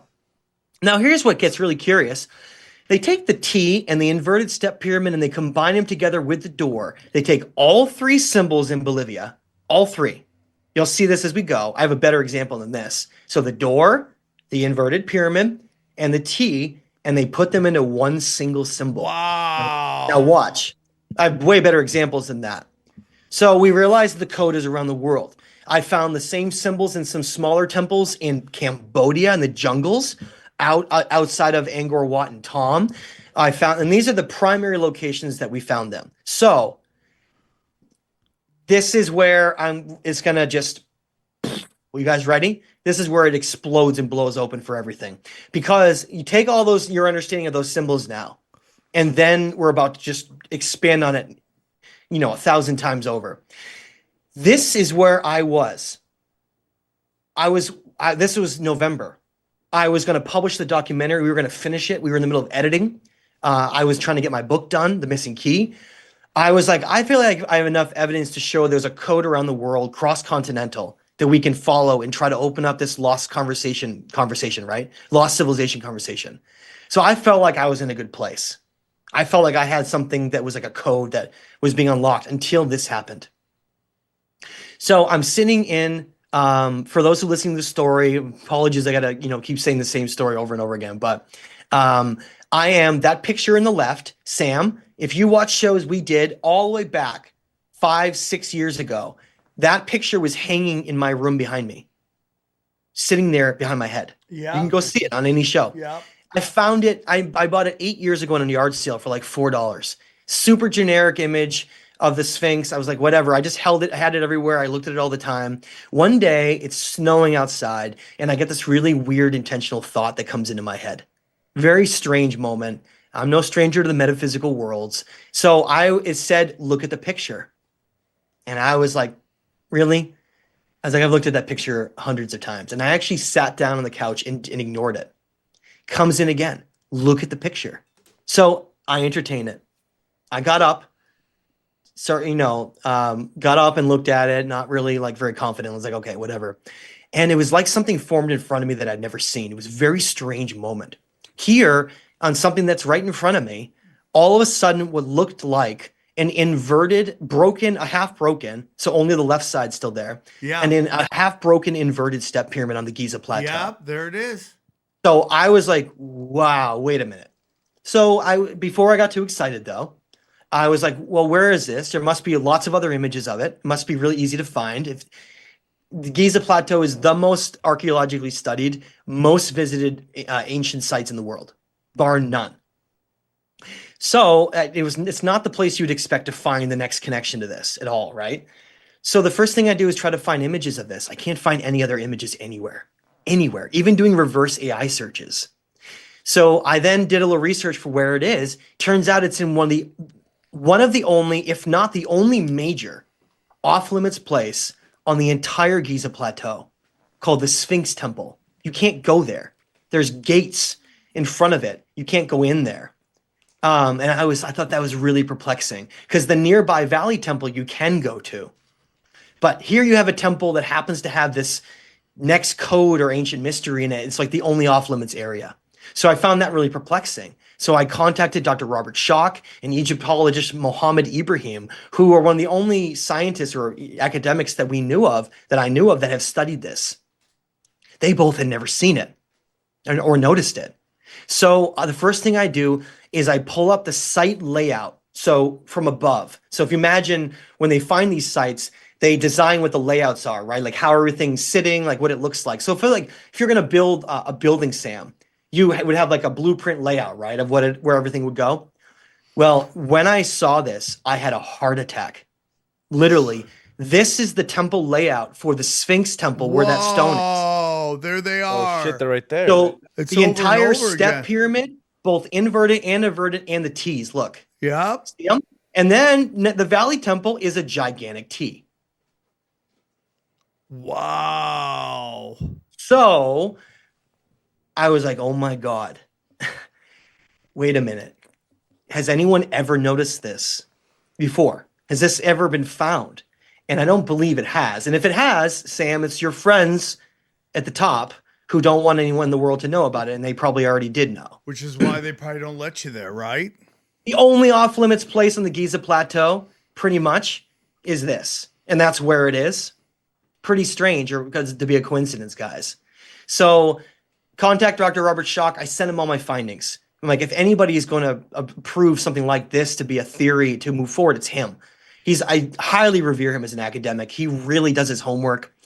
So day or so goes by, he sends me an email back. And instead of any pushback, he goes, I love this line. He says, hey, Matt, I was looking at the mortuary temple connecting Khafre's pyramid right above the Sphinx. And it looks like the design is in the second pyramid as well. So this is the entryway when you get into the second pyramid. Whoa. Here's your T's, and here's your step pyramid into the design itself. So I'm like, oh my God, the second pyramid, or Khafre's pyramid is included. So I immediately run to the Great Pyramid. This is Khufu's pyramid, which isn't really Khufu. And there it is. The step pyramid is embedded. Here's your T's too. Into the mortuary temple connection. And then I go to Menkaur's pyramid. Same thing. Same thing. The design is in all three of the Great Pyramids now. So now you have the Sphinx Temple, the Valley Temple, now the Sphinx, because it's obviously involved in the same time period. And then you have the three Great Pyramids in the same code. The same code. So I was like, this is getting crazy, right? So Dr. Robert Schoch said that, famous quote that I love where he says, Matt, it's one thing to argue symbols and stones around the world, which can maybe be said as a coincidence, but it's another thing to have those same symbols in the entire temple layouts, because these are layouts that the archaeologists made themselves. How can you argue when those same layouts, the entire temples are incorporated in with those designs? Wow. In the layouts? That's why Shavu's Tepe had a giant T, and we'll get into that. So I then, obviously I'm ticked off to the whole temple layout thing with older structures. So I go hundreds of miles south of the Great Pyramids to the Temple of Horus. Okay, Temple of Horus, and look at this. Each entryway are T's that go from being bigger to smaller, which is called fractal geometry. Something bigger and smaller, and each area combines the step pyramid and the T's together all over it. Not only that, but the Susi temple design of Ionis is exactly mirrors this, and I'll show that when we go. Meaning that this code is now embedded into these ancient structures all around the world, and I'm not even close to being done yet. Yeah. Go ahead. This is incredible. So wait till you see that we keep going now. We keep going. So this is Tiwanaku in Bolivia. Here you have the step pyramid, the door, and the T in one symbol, right? Yeah. Now, and there it is in an andesite block. So we're at the site, and this is the part I want to explain to everybody, is that what I call a home run on this, when you know 100% definitively what you found, is when the symbol is not only in the stone, but in the entire temple layout too. Hans, my archaeologist, and Dr. Robert Schoch, give them props for this one. At the same site, the entire temple layout, the whole site at Tiwanaku, is the exact same symbol in the site itself. Whoa, the step pyramid. So if you fly over with a helicopter over Tiwanaku, the site is that on the ground level. And there's the T too. There's the pi symbol. So they're incorporating these into symbols and stones, and then the entire temples are built to incorporate them within it. Wow, you see that? Matt, you're the first one to see all this. That's incredible. Well, let's go to, can I actually hide that? Maybe, I don't want that to be in the way. So let's go across the world. Let's go to India. Let's go to Kailasa, India, the largest single mountain temple ever created. It's a solid basalt mountain that they literally excavated the entire mountain and cut this out of the mountain. None of these are stones that they put down.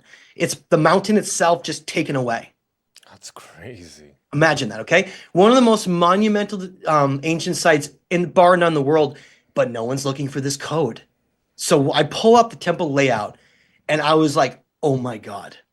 At the very heart of Kailasa, the entire thing is built around this one central area, and it's the exact same three symbols in one in the temple design at Kailasa.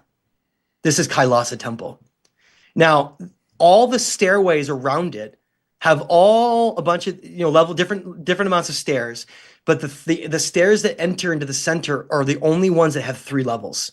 Again, 3 is repeating over and over again in everything. Look here, 1, 2, 3. So the code just keeps going. Now, the reason we know where the origin of it is because you got to go find the proto form of the symbols. Back to Ionis, back to Von region. Look, here you have the proto symbols right here. The step pyramids, both inverted and non-inverted. Yeah. All the doors, the T's. Now, this is the Susi temple design. Take a look at this design. You see how it looks? Look at it really carefully, how the design is. Now watch. Let's go back. Look. You see it? Yeah. Right there. The Susi temple design is at the very heart of these places. And then here it is again. See? Whoa. That's what Ionis is. So when we were looking at Ionis, we're looking into the entryway inside. Now look, there you have that fractal geometry again. T is getting bigger and bigger, and there's your step pyramid designed into the layout of the entrance. See it? Yeah. It's all been hiding right in front of us in plain sight. These symbols and motifs, they're incorporated and embedded all into this, meaning that this right here, what is all this? Firstly, we're told that no civilizations anywhere around the world had connections, or let alone higher knowledge, right? And yet they're all building and incorporating this into their sites. This is where it all broke open. Because once I saw the designs in the temple layouts, I was like, okay, but what are they? I don't understand what they are. That's great. We have these designs everywhere in the world, and I had some ideas. I was a little bit close on the T, but basically I was studying ancient Hermetic geometric designs.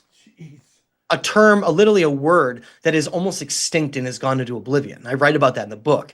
Almost nobody on earth even spoke this word anymore. So I find this word, a single word, Sam. And I realized that the word itself gives us the answers to basically everything. And what these all are cosmograms, meaning that this civilization understood the structure of the universe. Cosmograms. So a cosmogram, for everybody listening online, and remember that word, it'll be the new buzzword of the future, is a geometric design that represents the three aspects of the structure of the universe. Three. Remember that concept of everything with three over and over and over again. It's because of this. So they believed that the entire universe was made of only three pieces. Okay, what are those three pieces? Well, ancient Egyptian Book of the Dead and understandings carry that down very well, as well as other ancient cultures, like including the ancient Hindu cultures, right? They say that there is the physical reality that we live in. And now imagine reality is like an ice cream sandwich, and the vanilla in the center is physical reality. Now, the chocolate on each side, on the top and bottom, represents the two other realms of reality. The upper realm and the lower realm are both metaphysical realms of reality that are not physical. It's not space. They're metaphysical realms of reality we can only get to through very specific shamanic processes or psychedelics. Does that make sense? Yes. So when people have huge amounts of DMP and they go and they see fractal mandalas of sacred geometry, is because they're literally seeing another realm of reality. They're seeing the higher realm of reality, which the ancients call the celestial realm. Now, the lower realm, or heaven, now the lower realm beneath us, the other piece of chocolate makes up the sandwich, is the underworld, that religion just conveniently calls hell as an evil place. They understood it all functions as part of a system, part of a connection to itself, in which nothing is separate, including us. Now, do you know that there's a trinity of three that's within us, Sam? Do you know that? No. So, the Holy Trinity? Yes. Father, Son, the Holy Ghost? Yeah. Now translate that out of religious terms into science terms: the body, the mind, and the spirit. The three pieces that make up us, okay, are those three pieces: mind, body, and spirit.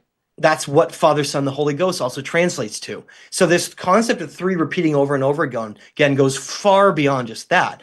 The three pyramids of Giza, the earth, moon, the sun, and then even the relationship of the three belt stars of Orion. Now, the reason why I exited the presentation is that this is where I lose a lot of people. Right here. This moment of dating and then getting into what all this knowledge is where I go right over everybody's head. Because a lot of the challenges we're facing right now is simply can we prove lost civilizations even exist? Can we just prove that that chapter exists? And so I have a lot of good dating slides ahead of us, and I also have explanations that go deeper into all this, but I don't know where we are in time, and I don't know if you want to like discuss where we already are. Well, we're at an hour and 40 minutes. Do you want to keep going, or do you want to do a part 2? Whatever you want, Sam, whatever you think. Up to you. We can do dating today too if you want. We can do dating if you want, or we can get into. We probably can't do both. Either dating or going deep into all the symbols, but that might be a part 2, right? Let's do a part 2. Let's do it. Let's what do do it. you guys think? A part 2, because I feel like that part's going to be a big chunk, and people have attention spans. So back to back, like soon. Yeah, I think we'll set it up back to back. I think we did that last time with you, Matt. Like, you're always a 2-episode guest. So, well, I mean, you don't. What you want to do is, if you're leading someone along and you try to go too far, they end up rejecting it, right? Not because it's not necessarily I true. don't think it's. I think it's you overload just, them. Yeah, it's. Here's the thing: there's so much data being put out that it's hard for people to go back to listen to an old part of something that's been presented. So, what I want to wrap on is. So what you're saying is that these step pyramids with the T represents the 3 parts of the universe. Is that what we're getting to? Yeah, and I can get into the 3 doors and how it goes to the 3 doors of, that whole other thing. It goes to the 3 doors of Da Vinci and the Last Supper, and how all of this is continued through history, and it goes into profound places relating to ancient hermeticism and ancient knowledge. And that's the whole other avenue of this potentially for part 2. But the other part we still have, if you want to do today, is dating. And that's the whole other part of this, or whatever you want to, the next part you want to go to. I say we talk to Mark. We set this up for the early show next week, and we do a bang to bang, so it's still fresh in people's minds. We'll have another episode come out, and then we'll follow it up with this second episode, which will do dating and the hermeticism and all that stuff. And they'll know it's more of a visual podcast for episode 2. Maybe we can sit down and be ready to watch. We'll call this part 1, Cosmogram, and then part 2 will be the dating break. What do you think, Johnny? I think that's a move, yeah, because to rush it now would be to kind of shortchange the rest of it, I think. I'm learning my lessons, guys, okay? And it's the idea that if you go too far, you're actually just having people reject your message because you push them too far. Well, I think you've done an amazing job. I mean, this is absolutely mind-blowing because it basically represents that even though they want us to believe these are all separate people, like, oh, you got Thailand, then you got like Switzerland, and then you got Peru, and then you got China, that these are all separate things. But in reality, there's a very much a common thread between all of them. And what I really want to say is that I have a belief that so many of these world wars that we have and all these wars we have is about erasing our history. And if you see what's kind of going on right now with Azerbaijan and Matt, I'm not trying to bring you into anything, but basically Israel supplying Azerbaijan with all these insane weapons and these attacks on Armenia, and what you're telling me right now, that kind of fits in, that they're, especially if we're thinking that this is like a cradle of civilization, that this is erasing all this history. Yeah, and let me just add to that. That's actually so true. Now, one of the sites that I talk about is a place called Ain Dara, Dara. It's in Syria, and a number of years ago, like 15 years ago or so, I think it's a little more than, I don't have the exact date, Turkey accidentally dropped bombs on it during some fighting with Syria or whatever, and they accidentally dropped bombs in the wrong place, and they obliterated that entire site. Yeah, I mean that's exact. I mean that, and everybody wants to talk about this area is all about oil. I think that is a psyop to get us to be okay with it. I really do believe that this whole area, Mesopotamia, Babylon, all that is ancient sites, and that's really what this is all about. Taking back ancient sites and erasing stuff that lets us know that we're a lot more special than we really want to believe. And maybe we can't get back to that, but that there's, and then eliminating all these people that are dealing with plasma, dealing with free energy, dealing with all that stuff is kind of like, oh, we're not going back to that, you know, and stopping that. So, and let me add to that is say that I want to give a little bit of a snapshot for where we're going and for what this is, just a little bit for people. So we don't end on like a cliffhanger like that. This civilization, when I started to figure out what all the symbols mean and then connect it all together, like on the bas relief and what it all means, once I put it together, and then what it led to was profound. I never in a million years imagined it was going to lead to a chapter of history in which this civilization understood the universe and understood everything and knowledge in a way that we don't today, where it's only fragments and like a shadow version of what we are now from what we used to be. And that is what is being suppressed and hidden, is that this chapter allows us to illuminate ourselves once again to the grandeur of what we once were and remember who we are and our place in the universe. I agree. And it brings the power back that has been stripped away. And that is why this will truly bring back this harmony and equilibrium and balance in the future to humanity that we have not had. Because remember how Gilgamesh lost the Mies? I'm going to make sure I bring them back so that they'll never be lost ever again. I love that, dude. That's fire. That is fire. The Mies. Matt, excellent episode. All-time banger. You can't get nominated twice for the Mount Crushmore. You're already on it, but man, that was a Mount Crushmore episode. One more time, tell them where they can find you. Yeah, please check out if you want to join my tours or the Stage of Time. You can go for links on that in my book. You know, The Missing Key, Ancient Code of a Lost Civilization is on Amazon. And of course, my YouTube channel of Matthew LaCroix. But I really do appreciate everyone that supports me, even though this is that early phase of the journey where when you find something so big that other people sort of are, they're hesitant to want to jump on board. I just want to say to all those supporters I have and people that believe in what this is and what I'm doing, thank you from the bottom of my heart. Well, you deserve it all, and this is exciting news, and I'm so excited to tell my Armenian aunt about Vaughn and all that stuff. So, Matt, we loved it. Great thing. And all right, let's break down the episode. All right, what'd you guys think of Matt LaCroix? Who? Mount Crushmore. Yeah, I mean, he's already on there. He can't get voted twice. Yeah. He'd have to change his name and come back as trans. Yeah. That's how you know you're good, when you get a part 2 twice. Melissa LaCroix, how are you? You look like someone we knew. That's funny. Loved it. I thought it was great, dude. I thought it was great, dude. I mean, especially hearing about, like, it really, like, hit me hard. Like, he's like, where you're from is where so much of That this was so, started. yeah, I mean, just the coincidence of that was rad.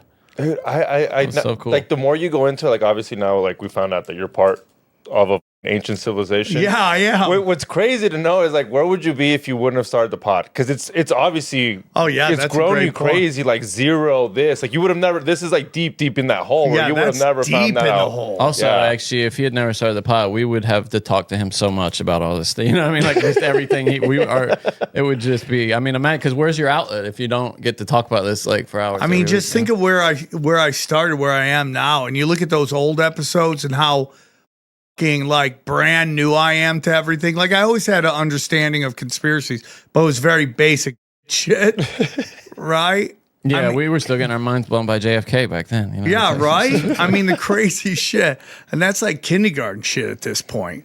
But this is insane, dude. Especially when you're talking to somebody who's putting their hands on these objects, like unearthing them literally. But how crazy is that, Johnny? You could just be walking through a field, be like, what is that? Oh my God, this dates back 70,000 years ago. You're like, whoa, can I keep it? No, you can't keep it. It's one of the great things. If I ever made a shit ton of money, I would go get one of those, dude. Can I pay you for this? How much do you need from me? I will buy it from you. He's making it seem like you can kind of steal it if no one's really looking. No, he never said that, dude. Yeah, I mean, that's you shady. He literally said it's just. You're so shady, dude. And you could just take it, dog, bring it home and show it to chicks and bang them. If you're a scumbag, you could steal it. Yeah, I think he did say that. If you're a scumbag, I'm the one who dug it up. finders But keepers. it's crazy. Like some Oh guys. yes. I'm sorry, Sam. You're forgetting the well-known Finders Keepers International Law. Oh yeah, It's yeah, yeah. international. But It's is that in crazy? Mexico. Like you're on just a tour and you just trip over something and you look down, you're like, oh, Yeah, that wasn't my dick this time. It was an ancient object from a precursor isn't civilization. that crazy, dude? And then like to find those patterns everywhere when no one else saw them. Yeah. That And must you know be the other guys when you shut, they're like, oh, where did I see that? Dude? that must be so satisfying, right? I don't know. I was trying to speak like Yoda there. That must Satisfied, that must be. be right. I mean, how satisfying must that be, right? Yeah. Like to find those things and then make those connections. Like, what are we doing with our lives? You know? Stop, Johnny. I mean, stop. dude, you're doing amazing. He is doing amazing. Everyone Yes. has their journey. Guys, No, I real know, I'm just quick, ignorant, some of you but- guys are looking at my glasses. I don't have an arm on them because my daughter came and broke. She likes to do this with them. Eyeglasses air. That's what you. You remember when I was doing that with my old 90s rapper I do, glasses? yeah. And then People they hated broke. that. You got to like fix your glasses, asshole. No, Dana's like, why are you doing that? I could go get those glasses fixed right now. I go, it's my new style. You know, this conversation reminded me of that thing I talked to you guys about the other day on what Cash Daddies or whatever. Those words like false cognates is what they call them. They're words that existed independent of each other. But Did we talk about that in Cash Days or Broken Sim? was it? It might have been Broken Sim. Someone else was there though. We were talking to somebody else about it too. But anyway, they want us to believe that these words, like in Persian, the word bad means the same thing as it does in English. Yeah. But they say Great that point, that's John. just a coincidence. It's just a total coincidence. The Aborigines in Australia call dogs dog. And no connection between the development. It's just a coincidence according to them. Just something happened and broke everything up. Yeah, there's just I don't know if it's telepathic or if there was an ancient international like global civilization culture, but yeah, something. I mean, and you brought up the Tower of Babel. And you can see how culture can change, how language can change. Like you remember when what's her name? Whitney Houston or Whitney Dolly Houston. Parton? Yeah. Whitney Houston and Bobby Brown had a show and they were speaking English, but they had to put the subtitles on there Yeah. because nobody knew what they were saying. Yeah. Like that's how quickly Ozzy Osbourne too, you know. language can change. Yeah. Isn't No, that totally. nuts? Hey, if you go to samtripoli.com, want to thank everybody who came to tonight. What is this? Friday night? Yeah. Nope, that was last week. Sorry. No, tonight. Lock Bang. in. Come on, Trip. Come on. Dallas tonight. Fort Worth after that. Huntington Beach. Then I'm shooting my special. Now, I set them an hour special. I'm only doing half an hour. They have not said anything I couldn't do yet. If they let me go nuts, it's going to be crazy. Which did you send them? I sent them Pussy is the greatest weapon of mass destruction. I sent them the times I've been called the N-word. I'm hoping they don't see it. And I'm telling you, I'm doing the retard bit. I mean, I might as well not You even have do it. to. Like that's an instant have to. classic, dude. Instant classic. The kills in the room, dude. That's enough. Yeah, it destroys in the room. Albuquerque, then the 1000th episode. Now we're debating if we should have an after party because it will be midnight. Because we're gonna have to keep the show tight. It's gonna be tight there. An hour and a half. Yeah, because we're known for keeping it tight. Well, we're gonna have to go up there and keep it tight, Johnny. this is tight I'm shit. just saying, like, it's gonna be. And Good luck to so I us. have to call them and see if they have a setup for podcast because Kill Tony does something there. So we have to find out what we have to bring. Yeah, because we don't have like live broadcast equipment. Yeah, so we'll have to call, and if we got, because there's so many people in Austin, they got to have live podcasting equipment, Yeah. right? Must. Then I'm going to be in Joke World, Lawrence, Kansas.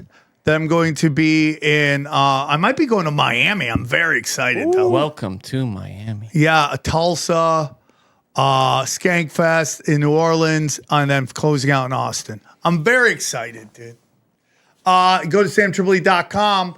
Got all my videos. my premium content. Look how fire that is, dude. Look how fire that is. You Those love jerking yourself off about your thumbnails. My It's so thumbnail's great where I have an outdoorsman and a trans guy. Look at that. That's a trans? I thought she was kind of. No, see, that's a trans. You got dude. me. You fun. got me. Is that just an AI generated image or is it an actual trans person? That's me in makeup.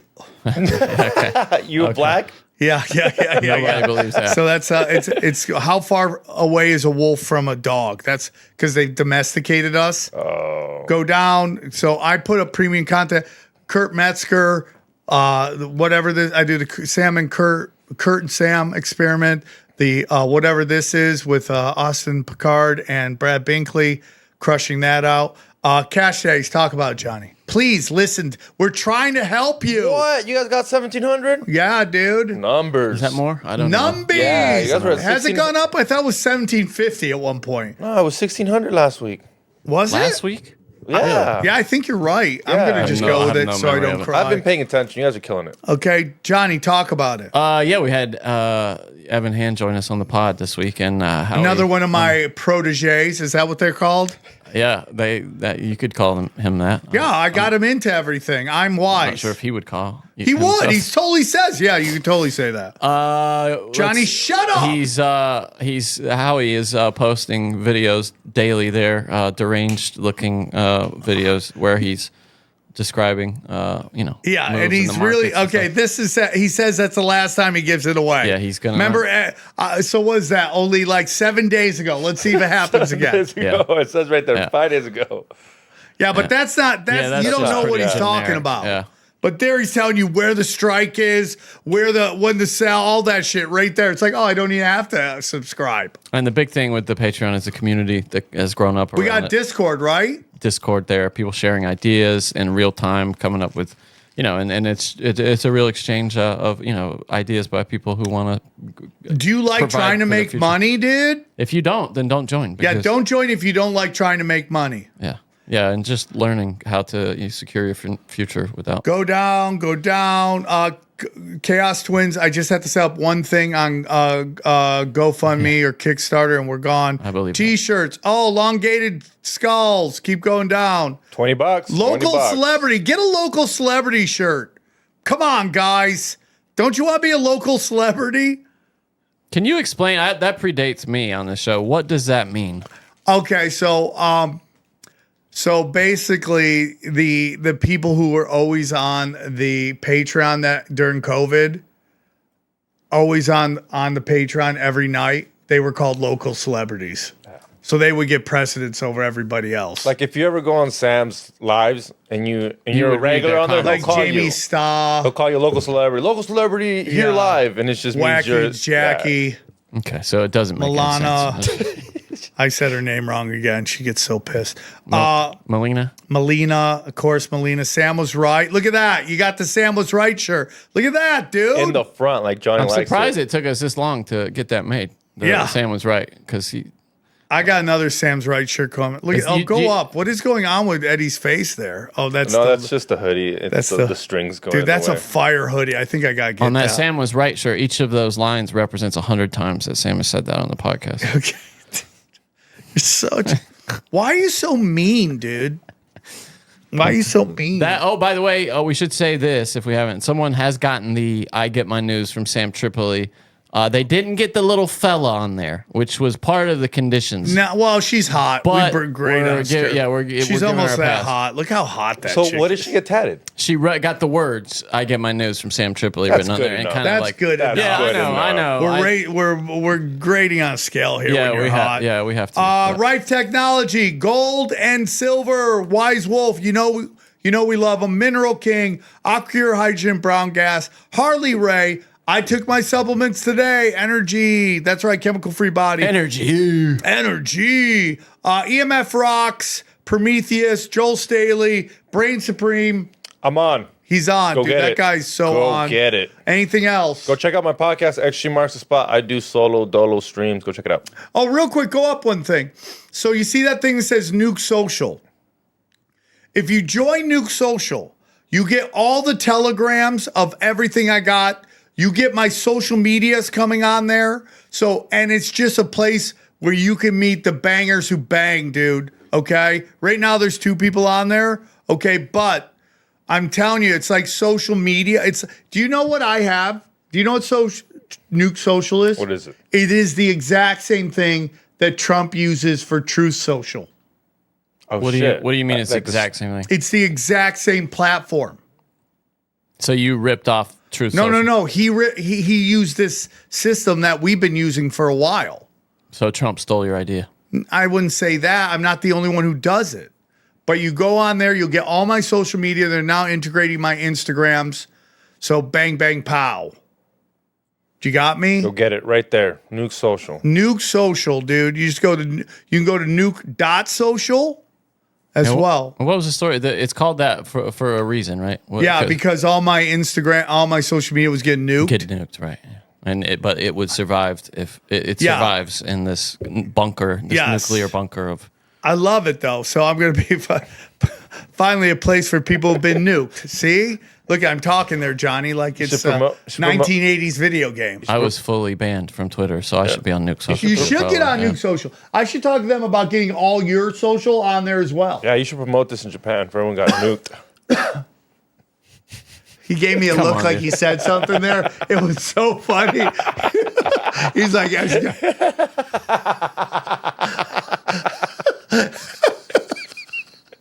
check out the new Broken Sin. It was good. Okay. And what else, XG? Just check out my podcast. Hit the like button and leave a review. And what about our YouTube channel? Let's go check it out. You need to put a link on a there. link. Yeah, I gotta make a banner for that. I gotta put that for World War Debate too. Oh, go to World War Debate. Yeah, let's do that. Can you tell us the thing? Is it time yet for the big announcement that you were talking about last week? No. Damn. It's close though. We know it, so you guys really want to hear it, but you guys have to wait. Yeah, it's close. It's close. But the word on the street and the streets are talking. This Sunday night, we announced the brackets and it's going to begin. Okay, so just how know. many days will it take to finish that? Probably how many a week or two. Will it be every day or like every weekend? I don't think it will be every day. I think it will be like every couple days. Does somebody know? Like how many days? Like does somebody know? I will ask them. Okay. Would you like that? No, I just don't know if you don't know because fuck. it hasn't been planned You or fucking if fuck. nobody knows. No, they know, and I will ask know. them. Okay. I will ask them. It's Look hard to at tell me. people when to show up. Look at my analysis. Like just show up. I'm sometime. analyzing right there. I'm analyzing. And she's taking it all in right It's there. better than those AI ones where it's just like you like looking into the distance, like the future of humanity. Like, do you know what I'm talking about? That one. Because I was Johnny. I'm psychic, you piece of shit. Oh, Ben Swan wants me on his show. I got to hit him up. Yeah, you got to reply to that guy's I will. email, dude. I'll reply today. Go back. Yeah, go down. That's it. So finally on LaCroix. Oh, I should be having my brand new Crowdwork special should be dropping soon. It's called Hero. And that should probably, hopefully I'll have it in a day or two. And then Just 2 weeks after that, drop that. And then I'll have another one coming out. Nice, you're fire. My little nephew's getting into Bowie. It was cool, man. Oh, really? Yeah, it makes me happy. He heard that song Starman on Fortnite, and he was like, "Who is this?" Who's you? And I let him listen to some David. He likes the space themes of the David Bowie songs. Nice, Johnny. I like that about Yeah, I'm trying you. to save him from country music doom of his family. So Yeah, but old school country's great. yeah, but that ain't what they're listening. Did you guys hear Johnny Cash's grandson is basically sounds exactly like him and is going on the road really touring as him, which as Johnny Cash? well, he's like blah blah blah sings Johnny Cash. Oh, he's singing his music. By Oh, the that's way, I give interesting. my permission to my grandchildren that I'm probably too old to ever meet. They can totally take tinfoil hat and do whatever they want with Oh, I it. thought you were gonna tell them that they can take your set and do it on stage. They can do my set on stage. They can do tight. whatever they want. They can take grandpa's shit and just run with it. I like that. Or they could just do your stand up. That would be cool. Yeah, that'd be great. They just tour. Yeah. I would love that. I would love that. I thought LaCroix was, again, knocked it out of the park. So good. We're going to do a second episode with him, which we do every time he comes on. Yeah, we had to. I mean, We had to. Nobody can sit through a 3-hour show. He actually travels the world, which is, obviously. I mean, amazing. living the best life.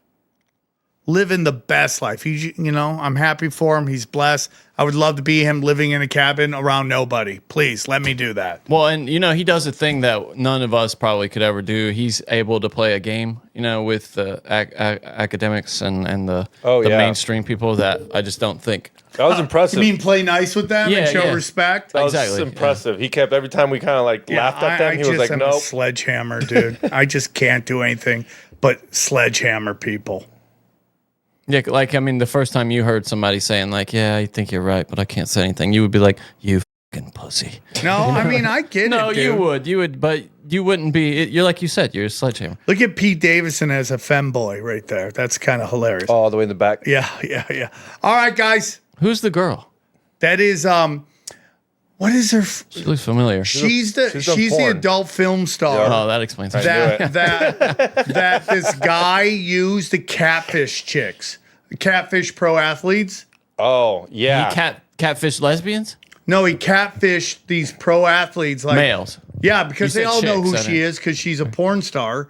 And he just got them to send him money, dude. Oh, wow. He's doing jail time. So she's bad, dude. Yeah, I don't know who that is, but she's bad. He became her like her assistant or whatever, and she would tell him go hit on this athlete, and then he would set up dates. She's involved in it too. Yeah, and he would set up dates, and he would set up dates with them, and he'd take pictures of them on a date, and then blackmail the fucking athlete's family. He was the one. She didn't. She kind of knew what was going on. What kind of blackmail is it to be seen with that hot chick? Well, you're with the porn star. You're an athlete. Your girl is not going to be okay with that. I don't care what you pro say. athletes love porn stars. Yeah, no, they love porn. What's that guy? Remember when Jimmy Garofalo went with that big-titted brunette? Yeah. Then nobody was blackmailing his ass. He was thrilled. Yeah, he just did it. He's like, hey, dude. Zion Williams can't stop getting porn stars pregnant. Oh, nobody in the history of humanity could benefit more financially from the snip than Zion Williams. Yeah. Just get a vasectomy, bro. You can blast away. Stop. You already have kids. Him and Anthony Edwards need to snip it. It's like that Pixie song, just blast away. And Nick Cannon, too. You can blast away. Yeah. So, that's it. All right, guys. Enjoy the highlights. Here's a clip from the latest Broken Sim. So this email came out, Melania in early 2000s, emailing Ghislaine in a very friendly way, congratulating her on a piece in New York Magazine or something, saying she looked beautiful, saying she can't wait to get down there and see her. And just they mentioned Jeffrey, hey, hope you guys are doing well and everything. So hope Jeff's doing well. Hope his egg-shaped dick is just crushing it. So then she comes out and just over. There must be more because something's coming. That email was very mild compared to this reaction. Hello. You know me from the robot. Do you hear it? The lies linking me with the disgraceful Jeffrey Epstein need to end today. The individuals lying about me are devoid of ethical standards, humility, and respect. I do not object to their ignorance, but rather I reject their mean-spirited attempts to defame my reputation. Okay. What I is never your been reputation, friends Melania? with Epstein. Never. Donald 1,000 pictures. and I were invited to the same parties as Epstein from time to time, since overlapping in social circles is common in New York City. Someone said it. They've Palm mic'd their Beach. titties. Look at that. They've mic'd their titties. To be clear, I never had a relationship with Epstein or his accomplice, Maxwell. My email reply to Maxwell cannot be categorized as anything more than casual correspondence. My polite reply to her email doesn't amount to anything more than a tribal note. I am not A tribal note or Epstein's tribal victim. note? I think she meant to say Epstein trivial, did but she not can't read. introduce me So to Donald Trump. I love that I the met my first lady has a husband by thick foreign chance accent. I mean, at the New York City party in 1998. feminism, This you initial did encounter this. with my husband You're is documented in foreigners in the White detail House, you annoying in my book, Melania. my book. The first time I crossed paths with Epstein was in the year Yeah. Did she just get a plug for her book into her? Check out my book. It's a coloring book. Hold on, dude. Hold on. That's too much. My book. City Party in 1998. This initial encounter with my husband is documented in a detail in my book, Melania. My book. Bro, she got a plug for her book into her Epstein denial statement. I love that we're just like we're reading books from chicks who slung pussy. Like that's the best thing ever. My story of me slinging pussy. If you want to hear more about my relationship with Jeffrey Epstein, please check out my book, Melania, available. No, it's my book. My book. My book. Check out my book about where I sling pussy. That kills me, dude. That's the best thing I've ever heard. So there's, like you said, there must be more because. Oh, look at Rob for Trump is upset that we talked over the hooker. Sorry, Rob. Did we ruin your jack off session? Sorry, Rob. I know you can go find the video and jack off to it. This is a comedy podcast. Go listen to her book. What she talks about all the time, she's slinging pee. So now the president has started attacking people that you know. Oh, yeah, friends. Which is... I love that 1 degree away from the president, dude, like in terms of screaming and I love that, dude. I am powerful. Did you ever think we would get to the point where the president of the United States was attacking someone that you know personally? Okay, so he had but it'd be even crazier if it was like one of our normal friends, like XG. Like, wouldn't that be nuts if Trump was like, this Xavier Guerrero is just an absolute idiot? And we'd be like, we know, but that's crazy. You tweeted that. Wouldn't that be nuts? If it's like Dana Marshall never stops. She's just constantly grinding Sam Tripoli. Hey, now we can agree on that at least. It's so the president the other night, as a result mostly of how bad everything is going and people are turning against him on Iran, released a statement, a truth. I'm sorry, forgive me, a truth. Is that what it's called? It's not called a tweet or a statement's called a truth. Yeah, they're called truths.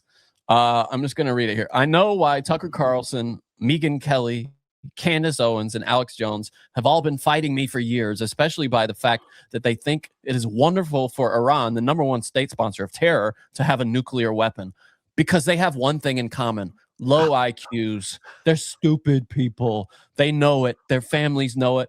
And everyone else knows it too. Look at their past. Look at their record. They don't have what it takes, and they never did. They've all been thrown off television, lost their shows. They aren't even invited on TV because nobody cares about them. They're nut jobs, troublemakers, and will say anything necessary for some free, in quotes for some reason, and cheap publicity. Now they think they can get some, quote, clicks, again in quotes, I don't know why, because they have third-rate podcasts, but nobody's talking about them except the president. And their views are the opposite of MAGA. And I wouldn't have won the presidential election in a landslide, or I wouldn't have won the presidential election in a landslide, all caps. MAGA agrees with me and just gave CNN a 100% approval rating of Trump, in all caps. Yeah, I mean, dude, imagine believing your own bullshit, dude. It's crazy. I mean, come on. You got 100% approval. I thought about it. If MAGA means you support Trump, then you always have 100% MAGA rating. If you get what I'm saying? Like, if you don't support Trump, you're not MAGA anymore. By the way, MAGA is the highest level of wizard in, like, Satanism. Yeah, you were saying that. That's crazy. I said it again. 100% approval rating of Trump, not hand-flailing fools like Tucker Carlson, who couldn't even finish college. He was a broken man when he got fired from Fox, and he's never been the same. Perhaps he should see a good psychiatrist. Or Megyn Kelly, who nastily asked me the now famous only Rosie O'Donnell question. Or crazy Candace Owens, who accuses the highly respected First Lady of France of being a man when she is not.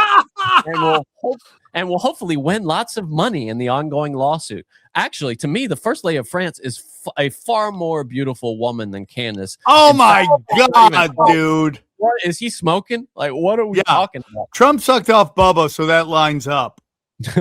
Or bankrupt Alex Jones, who says some of the dumbest things and lost his entire fortune, as he should have, for the horrendous attacks on the families of. Oh my God. That line is almost the worst of it all. Of course, yeah. Ridiculously claiming it was a hoax. These so-called pundits are losers, and they always will be. Now, fake news CNN, the failing New York Times, and all the other radical left, quote, news organizations are, quote, hailing them and giving them, quote, positive press for the first time in their lives. They're not MAGA. They're losers just trying to latch on to MAGA. As president, I could get them on my side anytime I want to. But when they call, I don't return their calls because I'm too busy on world and country affairs. And after a few times, they go nasty, just like Marjorie Trader Brown. He keeps adding to her nickname. But I no longer care about that stuff. Obviously, I don't care. I wrote, 3 pages of truth here. I only care about doing right for our country. MAGA is about winning and strength and tiger blood and not allowing Iran to have nuclear weapons. MAGA is about making America great again, and these people have no idea how to do that. But I do, because the United States is now the hottest country anywhere in the world. President Donald J. Trump. Is that the craziest thing ever? That is so crazy. That's so crazy. That's unhinged. That is so crazy, dude. It's still not as low as when he's like, who knew they were going to do something? We didn't know they were going to attack everybody else. Oh, yeah. I added the tiger blood note, by the way. That he just started to sound like Charlie Sheen there for a second. So now, is this crazier than the Easter Day statement, the Easter Sunday statement, where he dropped the F-bomb and said, all praise be to Allah, and talked about turning it into like bridge and power plant? He said an entire civilization would be destroyed if they didn't open the strait. He didn't want it to. I mean, dude, which is worse. It is like, it's like the bully got punched in the face and he can't comprehend that nobody cares anymore. Like it's like in MMA, right? When like a fighter's undefeated and then they get beat and they can't come to grips with it that they actually lost because they thought they were going to go undefeated their whole life. That's kind of the U.S. right now. Like, and by the way, when was the last time we won anything? Anybody ever? Like, when we win something, we only win in U.S. men's and women's basketball. That's it. Nothing else. I mean, it's absolutely ridiculous. No, you're totally right. Yeah, it's just so disappointing because there were moments, especially early on, where I had some optimism for this administration. Didn't you? When it seemed like, dude.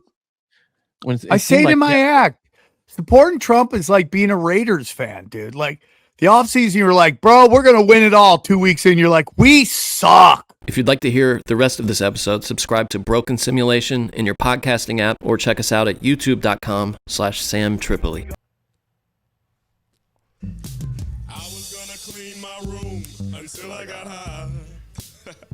We all full smoking on, dog. I got that chiclets, baby. I got that chiclets white. That chiclets white, baby. God, you guys already know we smoking up in here. But back to what I was talking about, dude. That quadruple amputee, that cornhole specialist, a professional that plays cornhole with no limbs. I got a video of this motherfucker doing motherfucking blow. And now is it? And you're like, well, whatever, dog. Handicapped people can do blow. I've seen down. I've seen people with downs do fucking blow. It's like it's everywhere now. No, this was on a whole different kind of like frat boy shit. This was upside down doing blow off a fucking dollar bill. Like how this does not when it first came out, I was like, bro, there's no way this fool goes to jail. Like, how are you gonna not have a good defense? Like, this fool can't eat it. But then videos started coming out of him unloading guns, shooting guns. Obviously, he's a professional fucking cornhole tosser, which I don't know how hard of a sport that is. But this video I got right here, dog, of this amputee doing cocaine is pretty fucking nuts, dude. Oh, fucking stupid nitty ass video right here. But watch this fucking, it's nuts, dude. I cannot believe. Like, I mean, I've done blow plenty of times, allegedly, supposedly. But I've never done that whole, like, frat boy type of thing where unless it's with bitches, like I've done blow off of female titties. I'll tell you that much, but not this shit. Like, watch this shit. This shit's pretty fucking nuts. Watch. I don't know why he's upside down, which is nuts. Like, doesn't that hurt? I've always said this. When you got those stubs, doesn't it hurt the stub? Or do you get like calluses where it stops hurting it?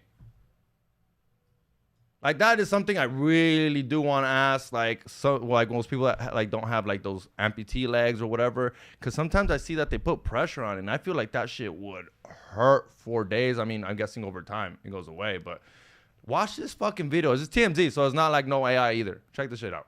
Against your neck. Hurry up, I'm losing energy.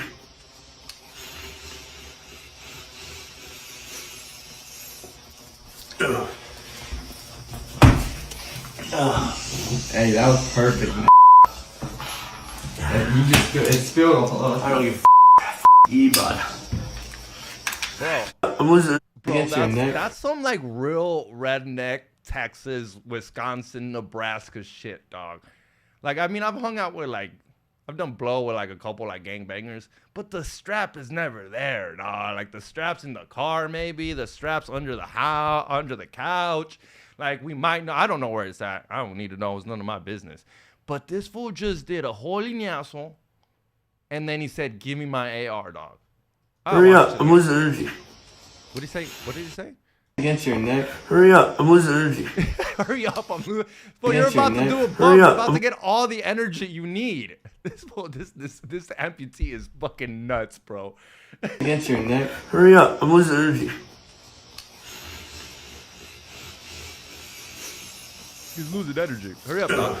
He's losing energy. Hey, that was perfect, man. How does that fucking hurt? How doesn't that hurt his little nuts? It's I'm not talking shit, he's a killer. Hey, that was perfect, man. You just it spilled all over. I don't give a bud. And he shoots it, and he unloads on a sick one. It spilled all over. I don't give a bud.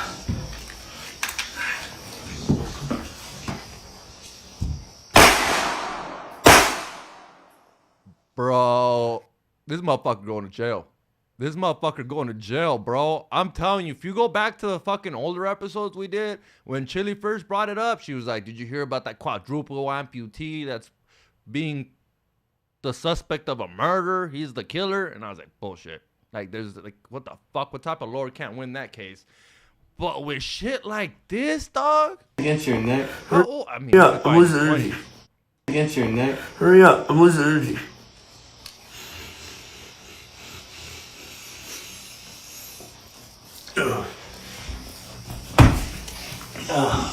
Hey, that was perfect, man. And his homies are fucking hyping him up. He even was like, that was perfect landing. Like, this is the Olympics. Like, this was a gymnast. Perfect landing, bro. You got it, bro. Now grab the AR, bro.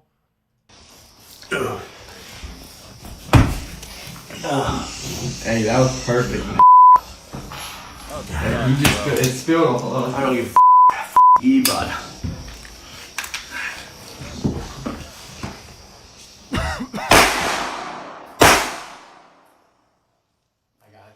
Look at that fool's that fool's a killer, bro. Take it back, Chili. Take it back. That fool's a fucking killer, bro. Fool's a murderer. For sure, that fool's gonna do some time, dog. Who does he run with? Well, he don't run. This fool cannot run, dog. Who does he run there with, though, for real? Does he run with a peg? He gotta run with a peg. I mean, I've always wondered about this. I've told Chili, like, where do these type of people go? They gotta go to a different jail. Like, if you're an obese motherfucker weighing 300-400 pounds and you kill someone because of your weight, you still gotta go to jail. I'm just wondering, like, are you like, who you running with? Like, you still gotta do program? You still gotta do burpees in the fucking morning, dog? What if you weigh 300 pounds? You gotta do burpees? Collecting all the cup of noodles? This is nuts. So I still can't believe it. I can watch this video one more time.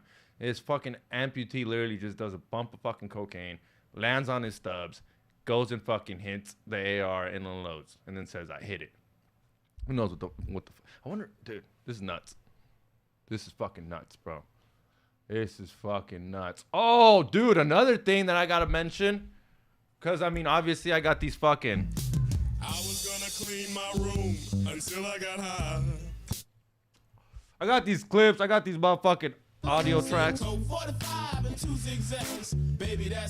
Cause I thought fucking Afro Man was an American hero, and nah, fuck that fool, dog. Out here saying you're gonna kill all Mexicans. I mean, I do agree Mexicans shouldn't be saying the N-word. I'm not defending that. I'm not one to say it as much as I used to. I mean, sometimes it slips out, but like, I agree. It's not our word. It's their thing. Like, whatever. It is what it is. But I thought this was an American hero. This fool was out there. He just won a trial for freedom of speech, and he's out here just saying, well, I left LA, which I agree. LA's pretty nuts. Like, I mean, us Mexicans did fucking take over everything, dog. It used to be like, I mean, if you watch his interview, he did a little interview on Channel 5, and he's talking about like LA. I mean, it's segregated now. I mean, if you're not from LA, it's pretty segregated. We got East Los, then we got South Central, then we got like Chinatown, then we got like Glendale, which is all Armenians, then we got Skid Row for the homeless, then we got Hollywood for the white people.